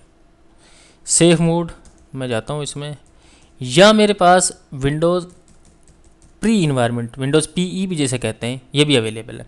अब मैं दूसरी सीडी लगाऊँ, इसमें दूसरी सीडी डालूँ, इसको बूट करवाऊँ नॉर्मली, और मेरे पास कुछ बूट लेवल पे जो है ना कुछ इन्फॉर्मेशन अवेलेबल हो जाएगी, जैसे हम स्टार्टअप रिपेयर भी कहते हैं। जैसे मैं इसमें जो है ना, अभी मेरे पास कौन सा पीसी है, ओके जी, खैर ये हमें एक जो है ना फैसिलिटी देता है जी। इसको मैं लंबा लेक्चर को नहीं करना चाह रहा, असल में ये इशू था जी। ओके जी, तो स्टार्टअप रिपेयर का हमारे पास एक ऑप्शन आ गया, command line utility to repairing boot configuration. Sometime क्या होता है कि हमारे पास, हमें फॉर एग्जांपल पासवर्ड भूल गया है सिस्टम का, तो हम थ्रू कमांड लाइन ये काम भी कर सकते हैं। Central boot configuration, data store जी, एडवांस रिपेयर रिस्टोर ऑप्शंस। अब होता क्या है कि आपने सिस्टम में नई USB लगाए हैं आप बूटेबल, उसको रीस्टार्ट करें तो आपके पास फर्स्ट टाइम जब वो आपसे पूछेगा कि आपने विंडोज़ को, सिस्टम को रिपेयर करना है या इंस्टॉल करना है, ठीक है। तो अगर आप रिपेयर में चले जाएँ तो वहाँ पे सारे आपको काफ़ी सारे ऑप्शंस मिल जाते हैं इस तरह के। मैं इसमें ये ट्राई कर रहा था कि मेरे पास जो है ना, ये इसकी जो है, इसको मैं शट डाउन करता हूँ, तो मैं इसको ना कोशिश करता हूँ कि मेरे पास जो है फर्स्ट बूट डिवाइस जो है ना वो मेरे पास आनी चाहिए, मेरी CD DVD। तो फिर मैं आपको इन्हें सही तरीके से इसकी लैब चेक करवा सकता हूँ कि हमें विंडोज़ बूट मैनेजर के थ्रू, जो लेटेस्ट हमारे पास बूट मैनेजर है दैट इज़ बूट MGR, उसके थ्रू क्या क्या फैसिलिटीज़ मिल सकती हैं। ओके जी, ये हमारा माइक्रोसॉफ्ट को ज़्यादा डिस्कस करने का मकसद ये होता है कि हमारे जो बहुत सारे जो सुनने वाले हैं यहाँ पे भी जो बात मेरी सुनने की कोशिश कर रहे होंगे या उनको समझ आ रही होगी, उनका मोस्टली जो है ना ताल्लुक़ जो है वो होगा विंडोज़ के साथ। तो विंडोज़ की बात समझने की बात ज़रूरी है। अगर विंडोज़ की समटाइम जैसे बेसिक चीज़ें होती हैं ना, जैसे अगर आपको विंडोज़ में कोई चीज़ पार्टीशन का पता चल गया तो आपको लिनक्स में पार्टीशन का पता चल गया। यहाँ पे एक ऑप्शन होती है जी, मैं इसके क्या करूँगा, मैं सिंपली ये करूँगा कि मैं यहाँ से इसके सेटअप में जाने की कोशिश करूँगा। सेटअप में यार यहाँ से मैंने करना है बूट में जाके फर्स्ट मैंने कर देना है CD रोम को। और CD रोम को करने का क्या तरीका है जी, वो कहता है जी प्लस का बटन दबाएं जी आप। और प्लस का बटन कैसे दबाऊँ मैं, ओके जी, सबसे पहला मेरा CD रोम आ गया, प्लस का बटन दबाया मैंने, और उसके बाद मेरी हार्ड ड्राइव आ गई है, ठीक है जी। और F10 करता हूँ मैं, F10 करके सेव करता हूँ और अब देखता हूँ कि क्या ये बूट होता है। ओके जी, बूट हो गया जी। मेरे पास ये था जी, मैंने एक 64 बिट किया हुआ है, तो मैं 64 बिट करता हूँ, ये लोडिंग फाइल करने लग गया है जी। अब ये समझे कि मेरे पास पहले से ऑपरेटिंग सिस्टम इंस्टॉल था, वो किसी वजह से ख़राब हो गया, कोई प्रॉब्लम आ गई उसमें और वो बूट नहीं कर रहा। अब मैंने विंडोज़ 7 की या विंडोज़ 10 की DVD डाली और ये सिस्टम दोबारा से इंस्टॉलेशन के लिए अवेलेबल हो गया और मैंने प्रेस एनी की करके ऑपरेटिंग सिस्टम को अपने को चलाया। ये सारी ट्रबल शूटिंग की कहानी है। अगेन फिर वही क्वेश्चन कि क्यों ज़रूरत है इसकी डेटाबेस में, तो इसकी डेटाबेस में इसलिए ज़रूरत है, ज़रूरत नहीं है असल में, ये उन लोगों के लिए जिनको बेसिक चीज़ों का नहीं पता। ओके जी, यहाँ पे मुझे काफ़ी सारी फैसिलिटीज़ मिलेंगी। अभी ये चल जाए, जैसे ही चलता है तो फिर मैं इसमें देखता हूँ। एक प्री इन्वायरमेंट भी मेरे पास, पीई भी जैसे विंडोज़ में कहते हैं, माइक्रोसॉफ्ट पीई, उसके साथ आप बहुत कुछ कर सकते हैं। आपको सम टाइम मिलते हैं कि आपको all editions in one ISO, और आपको एक आईएसओ में मल्टीपल ऑपरेटिंग सिस्टम भी एम्बेडेड मिल जाते हैं। वो कैसे होते हैं? वो थ्रू विंडोज़ पीई इन्वायरमेंट के होते हैं। ये लोड हो जाए। I am just praying to show it. और शो इट कैसे जी? कल जी हज़ूर पाक सल्लल्लाहु अलैहि वसल्लम एक बहुत अज़ीज़ दिन, जैसे हम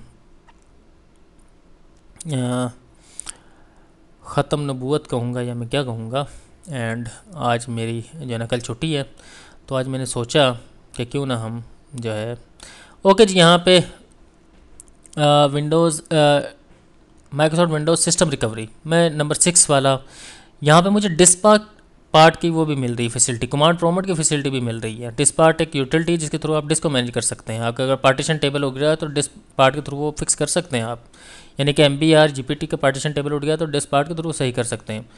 तो नंबर 6 दबाता हूँ जी मेरे पास, और सिस्टम रिकवरी का एक ऑप्शन आ जाता है। ये देखें जी, मेरे पास मल्टीपल ऑप्शन आ रहे हैं। अब मैं कहता हूँ कि नहीं, मैंने रिकवरी यहाँ से नहीं करनी, मैंने तो किसी रिस्टोर पॉइंट से करनी है। ये सर्च करेगा पहले, अगर ये कर लेता सर्च तो देखते हैं क्या होता है जी। Restore using a system image, okay जी, नेक्स्ट किया। उसने कहा जी क्या कहीं से इमेज पड़ी है तो बता दो, एडवांस में जाके हमें ये वगैरह वगैरह काफ़ी सारी फैसिलिटीज़, मतलब इसमें हमें ये फिर एडवांस रिकवरी ऑप्शंस मिलेंगे। ये एडवांस रिकवरी ऑप्शंस कहाँ से मिलेंगे जी? ये देखें जी, सिस्टम रिपेयर करना है आपने, ये स्टार्टअप रिपेयर है। आपके बूट लोडर की कोई फ़ाइल मिस होगी या कुछ चीज़ हो गया तो यहाँ से रिपेयर किया जा सकता है। मेमोरी डायग्नोस्टिक, ये मेमोरी को आपको फिक्स करेगा। Check memory for hardware errors. System image recovery, command prompt यहाँ पे चल जाएगी आपके पास कमांड लाइन में। For example net user administrator और पासवर्ड 1 2 3, क्या चला? नेट यूज़र ABC, ये चलनी चाहिए। अच्छा ठीक है, इसमें ही चलेगी। तो यहाँ पे एक ना सर आपको इंटरनेट पे एक वो मिल जाएगी। जैसे सिस्टम रिस्टोर में करता हूँ तो वो कहता है जी कोई रिस्टोर है ही नहीं। इमेज रिकवरी कर रहा हूँ तो कोई आपने बैकअप पहले से लेकर रखा हो, आपने यहाँ पे इमेज बतानी है, और इमेज जैसी आएगी नहीं है तो आप एडवांस में जाकर बता दें कहीं नेटवर्क में पड़ी, किसी USB ड्राइव में पड़ी, कहीं और पड़ी है, तो आप वहाँ से जाके बताएं और यहाँ से रिस्टोर कर लें। तो ये एक तरीका है आपके पास रिकवरी का। ये काफ़ी सारे टूल्स आपको मिल जाते हैं यूजिंग विंडोज़। इसमें से मैं जनाब अभी ये डिस्कनेक्ट कर देता हूँ अपने इसको CD को, ताकि ये बार बार ना बूट ना करे, क्योंकि मैंने अब स्टार्टअप पे इसका लगा दिया है कि बूट हुआ करे। तो मैं इसको वैसे ही शट डाउन कर देता हूँ ताकि मुझे इसकी ज़रूरत नहीं है अभी इस टाइम। देखें ये भी एक एरर आता है some time, Windows boot manager, Windows fail to start a recent hardware और software change might be cause to fix this problem, insert your Windows installation disk वगैरह वगैरह, या कंटिन्यू करें जी। और ये सारे एरर मुख्तलिफ आ रहे हैं आपको, और ये एरर उस वक्त सूरत में आते हैं जब आपका बूट लोडर या बूट मैनेजर करप्ट हो जाए। ओके जी, और लिमिटेशन इसके क्या है जी? ये सिर्फ NTFS को ही सपोर्ट करता है, FAT32 को बूट MGR सपोर्ट नहीं करता। तो अब देखें कि अगर आप सोचें कि आपके पास UEFI सिस्टम भी है, बायोस भी हैं, और आपके पास हार्ड डिस्क भी बड़ी है, और आपके पास हार्ड डिस्क में जो फाइल सिस्टम है वो FAT32 है, तो ये उसको पहचानेगा ही नहीं, उसको पता ही नहीं चलेगा, ये उसकी इन्फॉर्मेशन को रीड नहीं कर सकेगा। ठीक है, तो फाइल सिस्टम की लिमिटेशन आ गई है। तो अब आपको पता चला कि अगर आप बूट MGR के थ्रू अपना सिस्टम लोड करा रहे हैं, यही वजह होती है कि आप विंडोज़ 7 जब आप इंस्टॉल करने की कोशिश करते हैं तो बाय डिफ़ॉल्ट उस पर जो फाइल सिस्टम जो बिल्ड होता है दैट इज़ NTFS। FAT32 के अंदर उसकी ऑप्शन नहीं होती, और ऑप्शन क्यों नहीं होती? क्योंकि वो बूट MGR के थ्रू काम कर रहा होता है। NTLDR आपको ये ऑप्शन देता है कि आप जो जिस पे OS आपका इंस्टॉल होना है उसको दूसरी यानी कि FAT32 इंस्टॉलेशन पार्टीशन पे भी आप इंस्टॉल कर सकें। ये तो थी जी माइक्रोसॉफ्ट विंडोज़ की लोडर की बात। तो विंडोज़ में 2 लोडर हैं हमारे पास। एक है NTLDR that has gone finished now days, no name of NTLDR, but still there is maybe some persons who are using Windows XP or Windows Server 2003, that may be 2003 R1 or R2, also called release 1 and 2। तो अब move करते हैं sir हम Linux के boot loader की तरफ। Linux के को देखते हैं जी क्या है जी। लिनक्स का कमाल क्या है? लिनक्स बड़ा बहुत सिंपल स्टेट, छोटी छोटी कन्फिग्रेशन है आपने की और अल्लाह खैर सल्लाह। ओके जी, ग्रब। तो लिनक्स के जो बूट लोडर हैं उसमें हमने पहले बात की थी जी, ग्रब का सबसे ऊपर नाम आता है, देन जो है ना वो LILO लीलो भी जैसे हम कहते हैं, लिनक्स लोडर भी जैसे हम टाइम बोलते हैं हम, उसकी बारी वो ख़त्म हो गया जी। अब हमारे पास जिसके साथ हमारा वास्ता रहना है, जिसके साथ फ्यूचर में भी अब कोई पता नहीं क्या आ जाए, जैसे ग्रब की जगह पे मैं आपको दूसरा एक और बता रहा था जो इसका 3rd नंबर पे हमने यहाँ पे डिस्कस करने की कोशिश की थी, that is burg, BURG, burg new boot loader. तो ये भी एक बूट लोडर हो सकता है कि कल को इन फ्यूचर में आके इसके अंदर इतनी इन्हेंसमेंट आ जाए कि यह ग्रब को भी पार कर जाए, तो फिर ये हो सकता है। तो अगर हम लिनक्स की बात करेंगे जी, लिनक्स में हमें ग्रब लोडर मिलेगा, ग्रैंड यूनिफाइड बूट लोडर। और ग्रब के 2 वर्जन है जी। ग्रब का वर्जन नंबर 1 है ग्रब, जिसे सिंपल ग्रब भी कहते हैं, और आजकल जो इसका लेटेस्ट रिलीज़ आ गई दैट इज़ ग्रब 2। और यहाँ पे लिखा हुआ है GNU। GNU is nothing, GNU का मतलब होता है कि हमारे पास, मैंने आपसे बात की थी कि Linux is best on student level और यूनिक्स इज़ बेस्ट ऑन, जब आप एक्सपर्ट लेवल किसी बड़े डाटा सेंटर में काम करने की ख्वाहिश करते हैं तो आपको वहाँ पे यूनिक्स का इन्वायरमेंट मिलेगा। यूनिक्स इज़ टोटली पेड, मतलब आपको उसमें हर टूल, उसमें हर चीज़ जो आपको लाइसेंसिंग की तरफ मूव करना पड़ेगा, वो प्रोप्राइटरी चीज़ें हैं। कोई IBM की हो सकती है, वो डेल की हो सकती है, वो आपकी HP की हो सकती है, वो सन माइक्रो सिस्टम्स के हो सकता है, और इसके अलावा। ओके जी, तो एक साहब है हमारे बड़े मशहूर, कभी लिनक्स की हिस्ट्री की बात की तो उसके बारे में बात की जाएगी। उसने ना एक फ्री सॉफ्टवेयर फाउंडेशन स्टार्ट की थी 91 से पहले। 91 में तो कहीं हमारा जो है ना वो जाके कर्नल बना, जो लाइनस टोरवर्ड ने बनाया। उससे पहले एक साहब थे जी, टेननबॉम भी उसका समटाइम नाम आता है। उसने एक बुक लिखी नेटवर्क की, डाटा कम्युनिकेशन में, या सिर्फ नेटवर्क, कंप्यूटर नेटवर्क्स की, बड़ी मशहूर है, हम पढ़ते हैं अक्सर अपनी यूनिवर्सिटीज़ में जाके। उस बंदे ने एक सिस्टम बनाया था। उसने एक उसके साथ एक और बंदा था जी, 2-3 बंदे थे ये। उन्होंने खैर उनमें से एक बंदे ने शुरू किया कि हर जो सिस्टम है वो तो मिलता है हमें पेड सिस्टम, तो फिर क्या किया जाए, जो आम स्टूडेंट्स तबका वो क्या करें, जिन्होंने रिसर्च करने हैं, जिन्होंने डेवलपमेंट करी, जो R&D वाले बंदे वो क्या करें। तो उन्होंने एक फ्री सॉफ्टवेयर फाउंडेशन के नाम से ना एक फाउंडेशन स्टार्ट की थी, और उसके थ्रू उन्होंने जो सॉफ्टवेयर्स बनाए उनको उन्होंने कहा जी इनका जो लाइसेंसिंग टाइप होगी ना दैट इज़ GNU। GNU का मतलब होता है GNU इज़ नॉट यूनिक्स, ठीक है जी। तो ग्रब चूँकि GNU लाइसेंस के थ्रू बना हुआ है तो इसका मतलब है कि ओपन सोर्स है, कोई भी बंदा इस बूट लोडर को यूज़ करते हुए अपने ऑपरेटिंग सिस्टम के साथ इसे एम्बेड कर सकता है। इसलिए GNU ये समझाने की कोशिश की है मैंने आपको। GNU grub is a multi boot loader, यानी कि मल्टीपल ऑपरेटिंग सिस्टम्स को ये बूट करवा सकता है। It was derived from GRUB, ठीक है जी।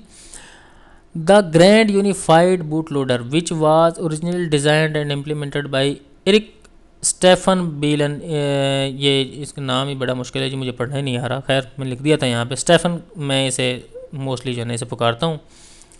Briefly, a boot loader is the first software program that runs when a computer starts. मैंने पहले बताया था MBR या GPT की सर्चिंग के फ़ौरन बाद। अच्छा, ऐसा नहीं है कि MBR या GPT लिनक्स में सपोर्ट नहीं करते, वो लिनक्स में भी सपोर्ट करते हैं, ठीक है।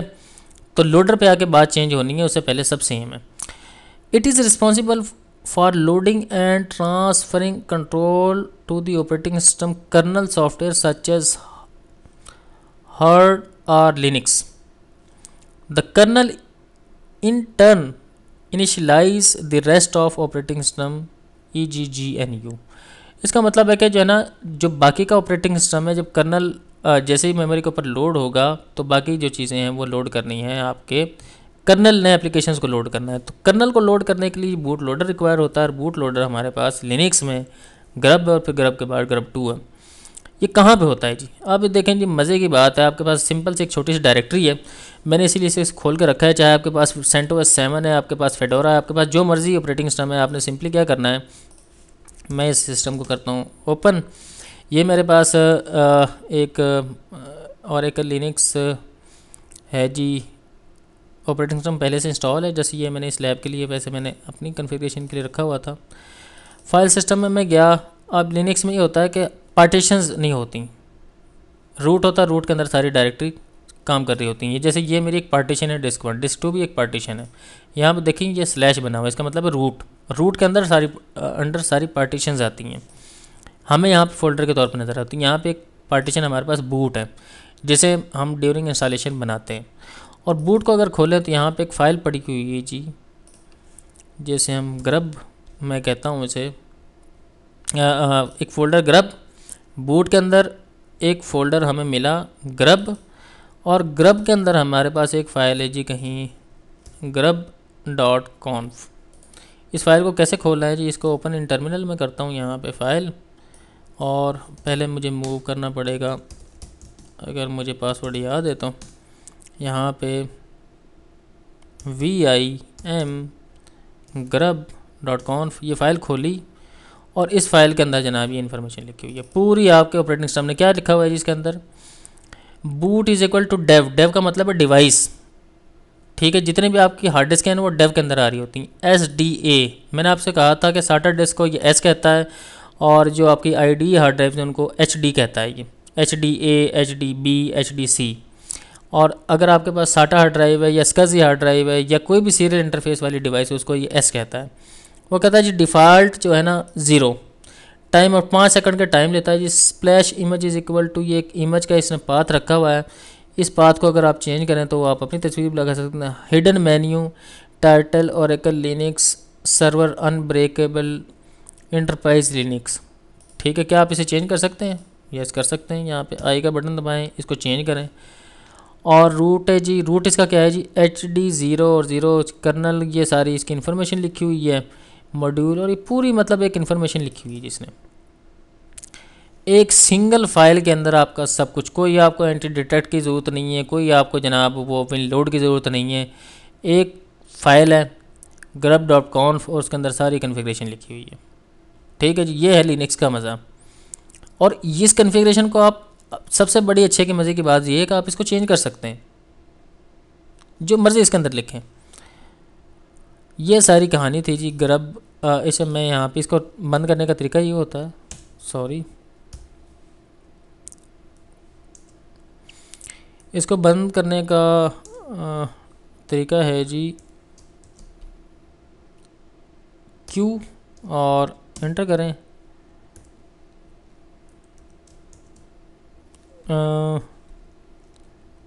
Q और किट के लिए इसको ये करना पड़ेगा, ये बंद होगी फाइल।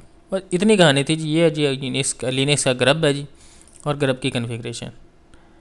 इसको मैं, अच्छा टर्मिनल को मैं बंद नहीं करता अभी। और इसके अंदर क्या है जी? इसके अंदर और ये सारी फाइलें पड़ी हैं जिसके अंदर ये डिवाइस का मैप पड़ा है। इसको खोल नहीं सकता मैं, खोलने के लिए मुझे एडिटर में जाना पड़ेगा। और ये वो फाइल है जिसके अंदर इसके अंदर आप अपनी तस्वीर लोड कर दें तो स्टार्टअप पे आपकी तस्वीर नज़र आना शुरू हो जाएगी। ये लिनक्स के मज़े हैं जी, एक फ़ाइल सिंगल, उसके अंदर सारा कुछ है जी।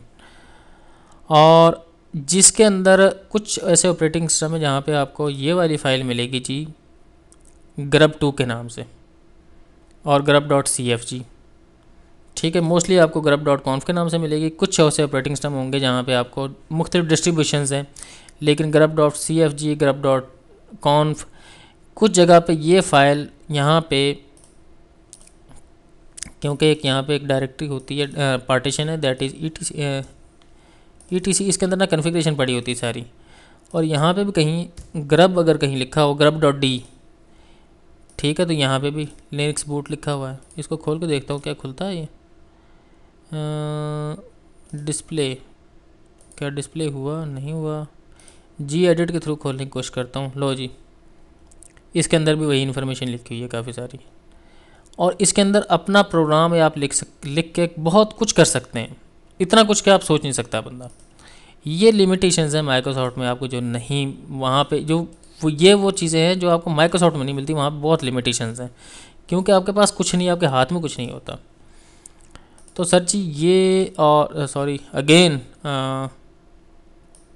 सर स्लैश मैडम, तो ये आपके पास जी यूनिक्स का या लिनक्स का जो है ना ग्रब है जी, और FSF फ्री सॉफ्टवेयर फाउंडेशन के थ्रू GNU लाइसेंस के थ्रू ये आपको बनाया है। लाइसेंस की मैंने बात भी कर दी जी। इसके फंक्शंस क्या हैं जी। GRUB two major improvements over the original GRUB include scripting support including conditional statement and functions. अपने फंक्शंस इंक्लूड कर सकते हैं ये आप कहाँ पे, ग्रब टू फाइल में जाकर। Dynamic module loading. अब ये मॉड्यूल लोडिंग क्या है, आप कहते हैं कि यार कर्नल के साथ ये चीज़ें भी लोड हूँ मेमोरी में, जब सिस्टम स्टार्ट हो बूटअप करते हुए सारी चीज़ें भी लोड हो जाए, तो आप ये काम कर सकते हैं। नथिंग, नो इशू, आपके साथ कोई इशू नहीं है, आपको कर सकते हैं जी आप। Rescue mode, custom menus, themes.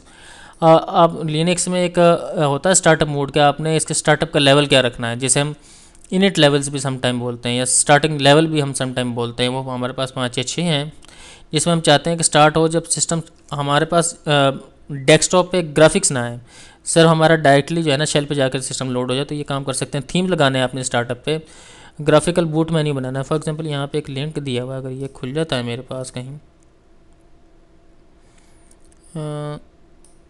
इसका एक पूरा प्रोसेस होता है कि सिस्टम ने कैसे स्टार्ट होना। ये हमें जो है ना एक, इसके अंदर शायद मैंने खोला भी था, ये खोलने की कोशिश मैं करता हूँ। अगर मेरे पास ये खुल जाता है तो then that will be a very good. देखें जी, ये ग्रब 2.0, इसके अंदर इस तरह के ऑप्शन आपके पास ऑप्शन आ सकते हैं। तो ये सारी मैंने इन्फॉर्मेशन यहीं से ली थी आपके। अब देखें आपके सिस्टम में क्या करना है, और न्यू इंस्टॉलेशन वगैरह वगैरह वगैरह, ठीक है जी। ये ग्रब और grub.cfg अगर आपने इंस्टॉल कर लिया कहीं, यहाँ पे एक है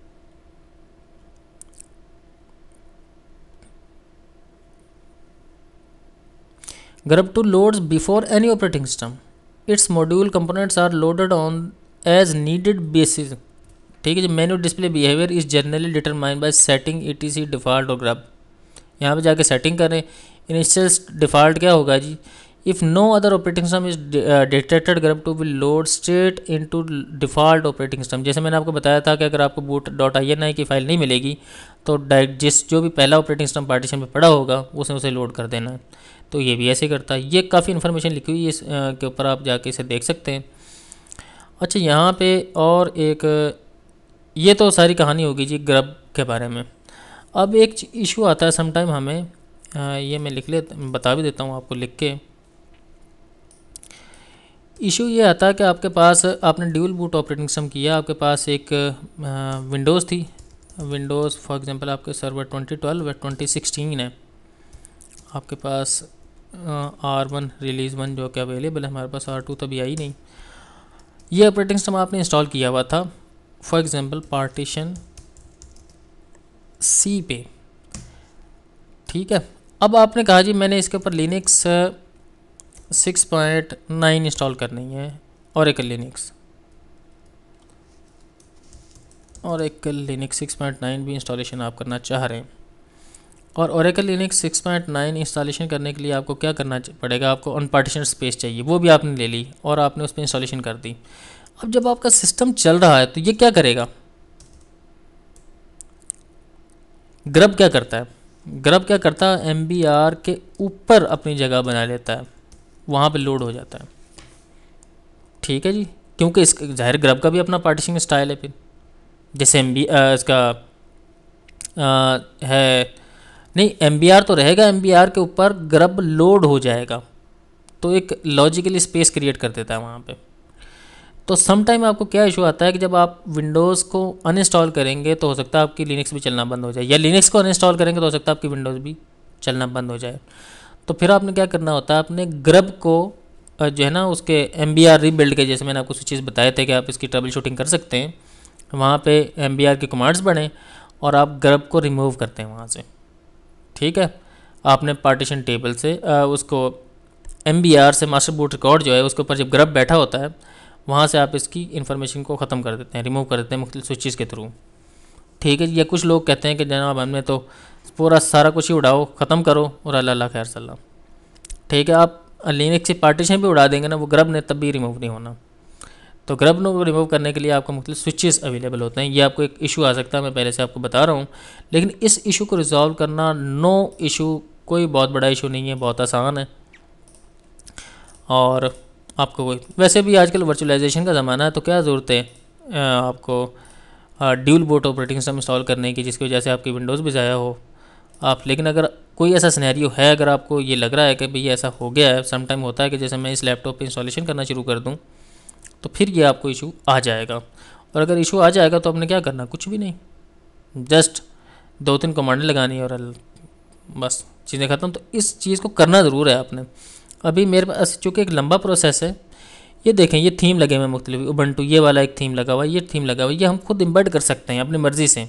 हम कहते हैं उबंटू की जगह पे हमारी तस्वीर आ जाए, यहाँ पे जो ये बत्ती चल रही है इसकी जगह पे हम कुछ और लगा दें, हम कहते हैं सितारे बनना शुरू हो जाए। तो ये काम भी आप थ्रू बूट मैनेजर ये ग्रब 2 के साथ कर सकते हैं, या ग्रब लेवल पे यानी बूट लेवल पे जाके आप ये काम कर सकते हैं, या कुछ चीज़ें उसके अंदर भी कर सकते हैं।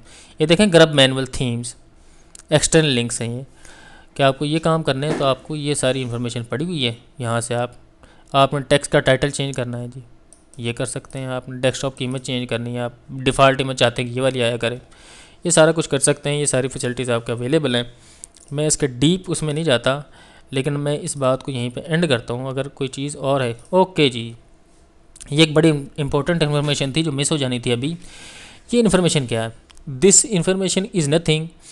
हमारे पास मैंने आपको बताया था कि अभी तक जो मैंने अभी आपको जो सर्वर भी एक लेक्चर में दिखाया, दैट वाज R730, वो सर्वर था डेल का।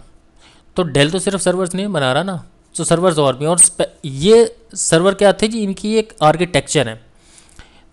तो कुछ जैसे IBM का एक सर्वर है जी सिस्टम I, इस तरह का IBM का ई सर्वर सीरीज़ का एक सिस्टम P है, इस तरह IBM का एक सर्वर है सिस्टम Z। इन सिस्टम्स में ग्रब इनको सपोर्ट ही नहीं करता, यानी कि इनके ऊपर आपने ऑपरेटिंग सिस्टम इंस्टॉल करना है रेड हैट का, red hat enterprise Linux install करनी है, तो फिर आपको डिफरेंट यूजेज आर डिफरेंट। देखें, each architecture capable of running red hat enterprise Linux usage a different loader, boot loader. अब जैसे मैंने आपको कहा ना कि आप सन के सिस्टम के ऊपर विंडोज़ इंस्टॉल नहीं कर सकते, क्योंकि वो आर्किटेक्चर विंडोज़ को अंडरस्टैंड ही नहीं करता, वो इंस्टॉल नहीं करेंगे। इस तरीके से वो ये बताने की कोशिश कर रहा है इस स्लाइड में कि अगर आपने IBM के ई सर्वर के ऊपर ई सर्वर सीरीज़ के सिस्टम I के ऊपर इंस्टॉलेशन करनी है, तो फिर आपको जो बूट लोडर है ना रेड हैट एंटरप्राइज लिनक्स में OS/400 R का मतलब होता है रजिस्टर्ड करना पड़ेगा। अगर आपके पास सिस्टम P है तो या YABOOT या बूट ये बनेगा या क्या बनेगा मुझे नहीं पता। इस तरह से आपके पास Z सीरीज़ का सिस्टम होता है Z/IPL। इस तरीके से ये एक दूसरा एक कोई और सीरीज़ का है Z/IPL। इंटेल टाइटेनियम ELIO ये इन बूट लोडर को भी सपोर्ट करता है। इसका मतलब ये हुआ कि ये आपके पास जो बूट लोडर है सिर्फ ग्रब नहीं है, और भी काफ़ी और कुछ ऐसे आर्किटेक्चर है, हार्डवेयर आर्किटेक्चर जो इस बूट लोडर को सपोर्ट ही नहीं करते, उन पे आपको फिर डिफरेंट किस्म के वो चलाने पड़ते हैं। तो ये एक समुंदर है नॉलेज का। मैं ये नहीं कहता कि आप मुकम्मल हार्डवेयर सीखना शुरू कर दें, डेटाबेस को छोड़ दें, लेकिन कम से कम आपके पास बेसिक इन्फॉर्मेशन होनी चाहिए कि किसी ऐसे डेटा सेंटर में चले जाएँ आपको एज DB की जॉब मिल जाए, वहाँ पे IBM का ई सीरीज़ का सर्वर और सिस्टम I पड़ा हो वहाँ पे, और वहाँ पे आप सोचेंगे यार लिनक्स क्यों नहीं इंस्टॉल हो रही है इस पर। तो आपको कम से कम ये आइडिया होना चाहिए कि आगे भी दुनिया अवेलेबल है। तो अब ये आप पे डिपेंड करना है जी, कुएं के मेंढक में और बाहर की जो दुनिया है उसमें क्या फ़र्क है। और ये इन्फॉर्मेशन मुझे कहाँ से मिली है जी? मोस्टली इन्फॉर्मेशन मुझे विकीपीडिया पे, गूगल लिंक से, redhat.com, CentOS.org और Microsoft.com की साइट से ये मैंने इन्फॉर्मेशन गेन की है, वहाँ से ये इन्फॉर्मेशन मुझे मिली है। और लास्ट स्लाइड दैट इज़ खुदा हाफिज़, अल्लाह हाफिज़। और आज बहुत मुबारक दिन है, 12 बजे के बाद स्टार्ट हो जाएगा और कल मुझे जो है ऑफ भी है, तो मैंने कोशिश की कि आज सारा कुछ रिकॉर्ड करके कम से कम ये बेसिक चीज़ें यहाँ पे ख़त्म हो जाएं, ताकि अच्छा एक और चीज़ मैं सर डिस्कस कर लूँ आपके साथ। हमारे पास जो ऑपरेटिंग सिस्टम है ना जी, रह गई थी एक बात, एक लाइसेंस की मैं आपसे ना छोटी सी और बात कर। लाइसेंस हमारे पास ना तीन किस्म के लाइसेंस होते हैं हमारे पास। एक होता है हमारे पास OEM लाइसेंस, एक हमारे पास होता है OLP लाइसेंस, जिसे ओपन लाइसेंस प्रोग्राम भी कहते हैं, LICEN लाइसेंस प्रोग्राम, और तीसरा हमारे पास होता है स्पोर्ट लाइसेंस। OEM लाइसेंस क्या है जी? OEM लाइसेंस ऐसे है कि मैंने एक IBM का ई सीरीज़ का सर्वर ले लिया या सन माइक्रो सिस्टम का सर्वर ले लिया, उसके साथ वो मुझे एक सिस्टम, एक ऑपरेटिंग सिस्टम देते हैं, दैट इज़ मैं कहता हूँ कि सन सोलारिस 10 दे देते हैं। तो सन सोलारिस 10 उस हार्डवेयर के ऊपर इंस्टॉल होगा, उसके अलावा किसी के ऊपर इंस्टॉल नहीं होगा। और अगर हम उस किसी के ऊपर इंस्टॉल करेंगे तो वो कुछ लाइसेंस कीज़ मांगेगा, और वो लाइसेंस कीज़ उस हार्डवेयर के ऊपर नहीं चलेंगी, वो उसी के ऊपर चलेंगी जिसके साथ वो CD आई थी। इस टाइप के जो लाइसेंस होते हैं उसे हम कहते हैं ओरिजिनल इक्विपमेंट मैन्युफैक्चरर, यानी कि जो इक्विपमेंट को बना रहे होते हैं वही आपको लाइसेंस की देते हैं उसकी। अगर आपको याद हो तो विंडोज़ XP के साथ और लैपटॉप के नीचे उसकी की लिखी होती है, अक्सर लैपटॉप्स में या सिस्टम्स के साथ की लिखी होती है। वो इसलिए होती है कि आपके पास जो CD आई है ना, वो OEM की CD आई है। मार्केट में आपको ये वाले लाइसेंस जो हैं ये मिल जाएंगे बहुत ईजीली, OEM लाइसेंस मिल जाते हैं। बहुत सारे लोग जो है ना यहाँ पे 2 नंबरियाँ करते हैं हमारे पाकिस्तान में, और शायद कहीं और भी करते हैं, मुझे नहीं पता, लेकिन पाकिस्तान में तो लोग अक्सर हाथ कर जाते हैं। वो कहते हैं कि हम आपको ओरिजिनल लाइसेंस देते हैं, वो OEM लाइसेंस की दे देते हैं।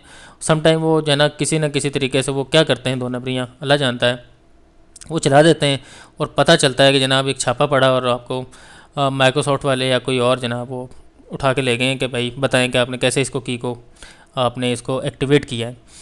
तो OEM लाइसेंस का कोई फ़ायदा नहीं है। फ़ायदा सिर्फ उस वक्त है कि अगर आपने पूरी ज़िंदगी हार्डवेयर चेंज नहीं करना। अगर आप OEM लाइसेंस में काफ़ी सारे पैसे पे कर देते हैं और आपको उसका कोई फ़ायदा नहीं होता, तो देन मेरे ख्याल में OEM licence is not a good choice. Then दूसरा है जी आपके पास open licence program. Open licence program ये होता है कि आपने फॉर एग्जांपल सर्वर 2012 लिया है, सर्वर 2016 फॉर एग्जांपल आपने लिया है, या अच्छा हाँ सर्वर 2016 अगर आपने लिया है। अब माइक्रोसॉफ्ट की ये पॉलिसी है कि अगर आपने ओपन OLP लाइसेंस लिया है सर्वर 2016 का, तो आपको सर्वर 2016 से लेके सर्वर 2008 तक की ना सारी कीज़ मिल जाएंगी। यानी कि आप सर्वर 2016 इंस्टॉल करें तो उसकी भी की आपको मिलेगी, सर्वर 2012 आप इंस्टॉल करना चाहते हैं तो उसकी भी की मिलेगी। लेकिन इनमें से कोई एक आपको लाइसेंस जो मिलेगा, अगर आप अभी लाइसेंस लेना चाह रहे हैं तो सर्वर 2016 का मिलेगा, और उसमें एडिशन, फॉर एग्जांपल आप कहते हैं कि सर्वर 2012 मुझे स्टैंडर्ड एडिशन चाहिए, तो आपको फिर सर्वर 2008 भी आप चला सकते हैं। आप कहते हैं कि कोई ऐसी रिक्वायरमेंट आ जाती है कि आपने सर्वर 2008 चलाना है, तो मैं ये रिकमेंड करूँगा कि आप जो लाइसेंस लें वो लेटेस्ट सर्वर का लें। उसके अंदर आपके पास ऑप्शन होती है कि आपने सर्वर 2012 चलाना है तो उसके ऊपर भी वो कीज़ चलती हैं, वो 2008 के ऊपर भी कीज़ चलेंगी, वो 16 के ऊपर भी चलेंगी। और कितनी कीज़ की लाइसेंस लिया आपने वो डिपेंड करता है। फॉर एग्जांपल आप कहते हैं कि मैंने 3 कंप्यूटर्स के लिए लाइसेंस लिया, 3 सिस्टम्स के लिए लाइसेंस लिया है। लाइसेंसिंग की बेशुमार टाइप्स हैं, मैंने आपको एक टाइप बताई है। अब OLP के अंदर फिर बेशुमार ऑप्शन है। फॉर एग्जांपल मैंने जो लाइसेंस फर्स्ट टाइम लिया था स्टैंडर्ड एडिशन का लिया। अब मुझे फ़ायदा क्या हुआ कि जब मेरे पास मशीन थी उस वक्त मेरे पास बिल्कुल बेसिक लेवल की मशीन थी।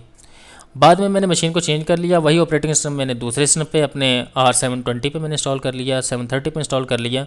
तो मुझे बार बार अब चाहे मैं हज़ार दफ़ा इंस्टॉल करूँ, मेरे पास की अवेलेबल है, मुझे कोई इशू नहीं है, हर दफ़ा एक्टिवेट होगी। OEM में ऐसा नहीं कर सकता है। OEM क्या होती है, हार्डवेयर के साथ इंटीग्रेटेड होती है। तो ये तो थी OLP की बात। अब आता है स्पोर्ट लाइसेंस। स्पोर्ट लाइसेंस का क्या प्रोग्राम मतलब है कि आपने लाइसेंस ले लिया। फॉर एग्जांपल मैं ऐसे बात करता हूँ, VMware आपके पास कुछ होते हैं, VMware आप कहते हैं कि आपके पास आपने एक VMware की किट का लाइसेंस ले लिया। आपके पास स्टैंडर्ड किट एक उनका लाइसेंस होता है फॉर 6 CPU आपने लाइसेंस। 6 CPU का मतलब है कि आपके अगर हर PC में, हर सर्वर में दो आपके पास वो हैं लाइसेंस, वो हैं CPU हैं, तो आप 3 सर्वर्स के ऊपर उस की को चला सकते हो। जैसे मेरे पास ये वाली यहाँ पे मैं आपको दिखा भी देता हूँ, शायद अगर ये मेरे पास चल जाए। अगर चल गया तो मैं इसको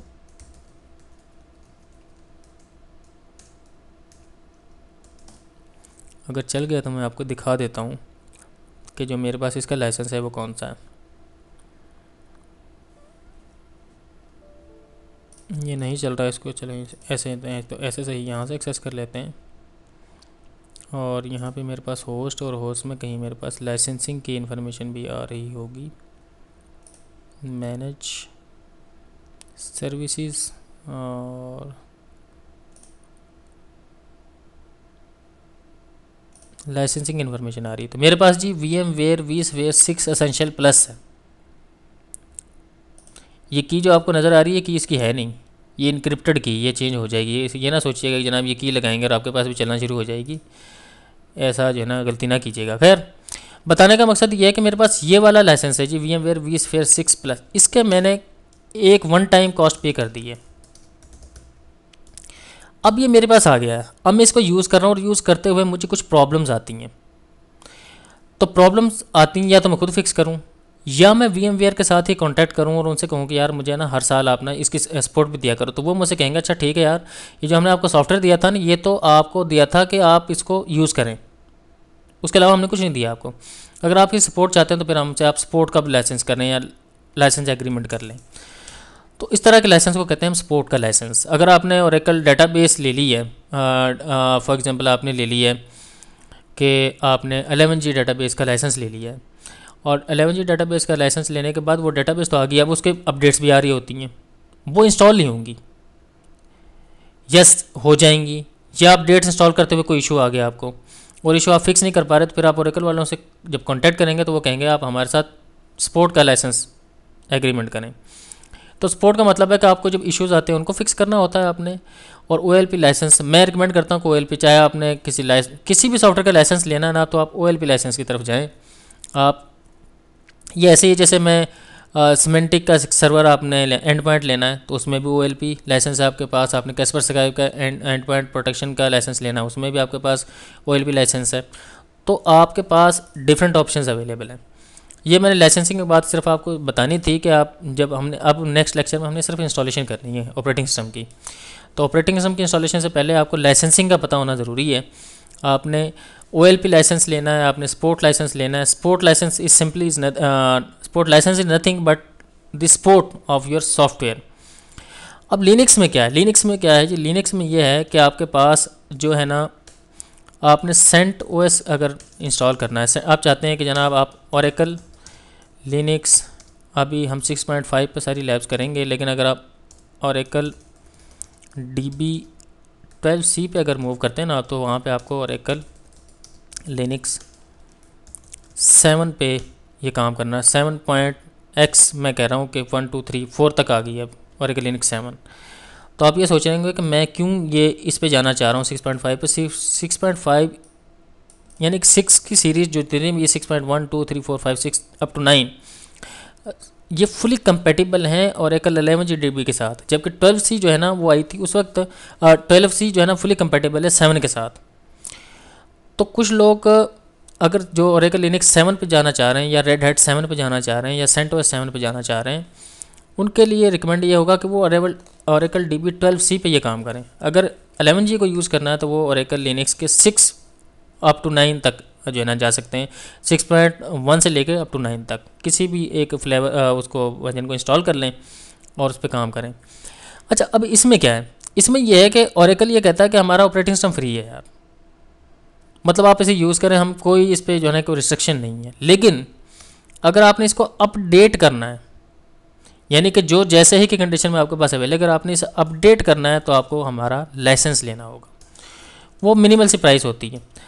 अच्छा, अब अगर आपके पास, कुछ लोग कहते हैं ना कि लिनक्स ओपन सोर्स है, लेकिन लिनक्स ओपन सोर्स इस सेंस में है कि आपके पास फॉर एग्जांपल आपको, ये शायद मुझे लेक्चर बहुत बड़ा हो गया, सॉरी अगर बड़ा हो गया तो माफ़ कर दीजिएगा और इसको सुन ज़रूर लें। Linux is open source.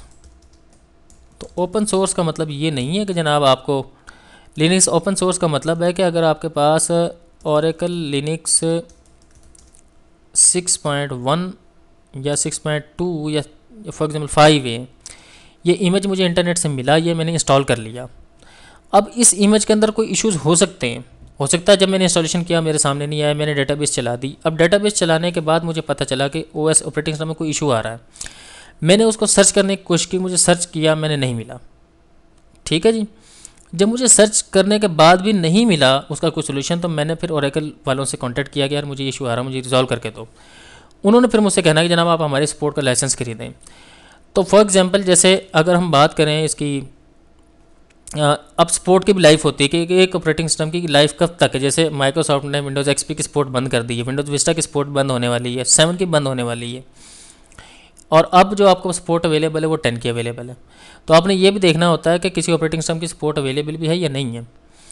तो अगर आप उनसे कांटेक्ट कर लेंगे तो वो फिर आपको उस इशू को फिक्स करके दे देंगे आपको, ये उस चीज़ के वो पैसे लेंगे, वो उसका हम आपसे कांटेक्ट कर सकते हैं। जिस भी कंपनी में आप काम कर रहे होंगे या आप डायरेक्ट उनसे रब्ता करना चाहते हैं किसी सेंस में, या आपने कोई लैब बनाई है उसके लिए काम करना चाह रहे हैं, तो ये एक सपोर्ट लाइसेंस है।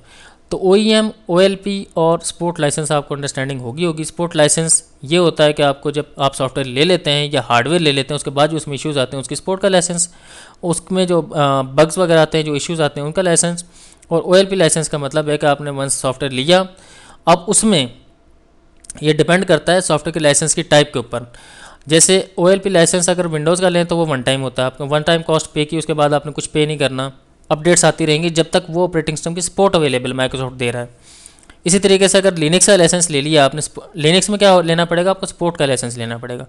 इसी तरीके से रेड हैट है, रेड हैट का भी लाइसेंस आपको सपोर्ट का license. Red Hat itself open source है। ओपन सोर्स का मतलब कि वो फ्रीली आपके पास अवेलेबल है, आप जो जैसे ही की बुनियाद पर आपने ऑपरेटिंग सिस्टम डाउनलोड करना है, इंस्टॉल करना, इंस्टॉल करने के बाद कोई कभी इश्यूज़ आ जाते हैं तो फिर क्या होगा, फिर आपको रेड हैट से कांटेक्ट करना पड़ेगा। या आप कहते हैं कि यार मेरे ऑपरेटिंग सिस्टम में ये वाली अपडेट नहीं है, ये अपडेट इंस्टॉल हो, तो फिर आपको उनके साथ सपोर्ट का लाइसेंस उनसे लेना पड़ेगा।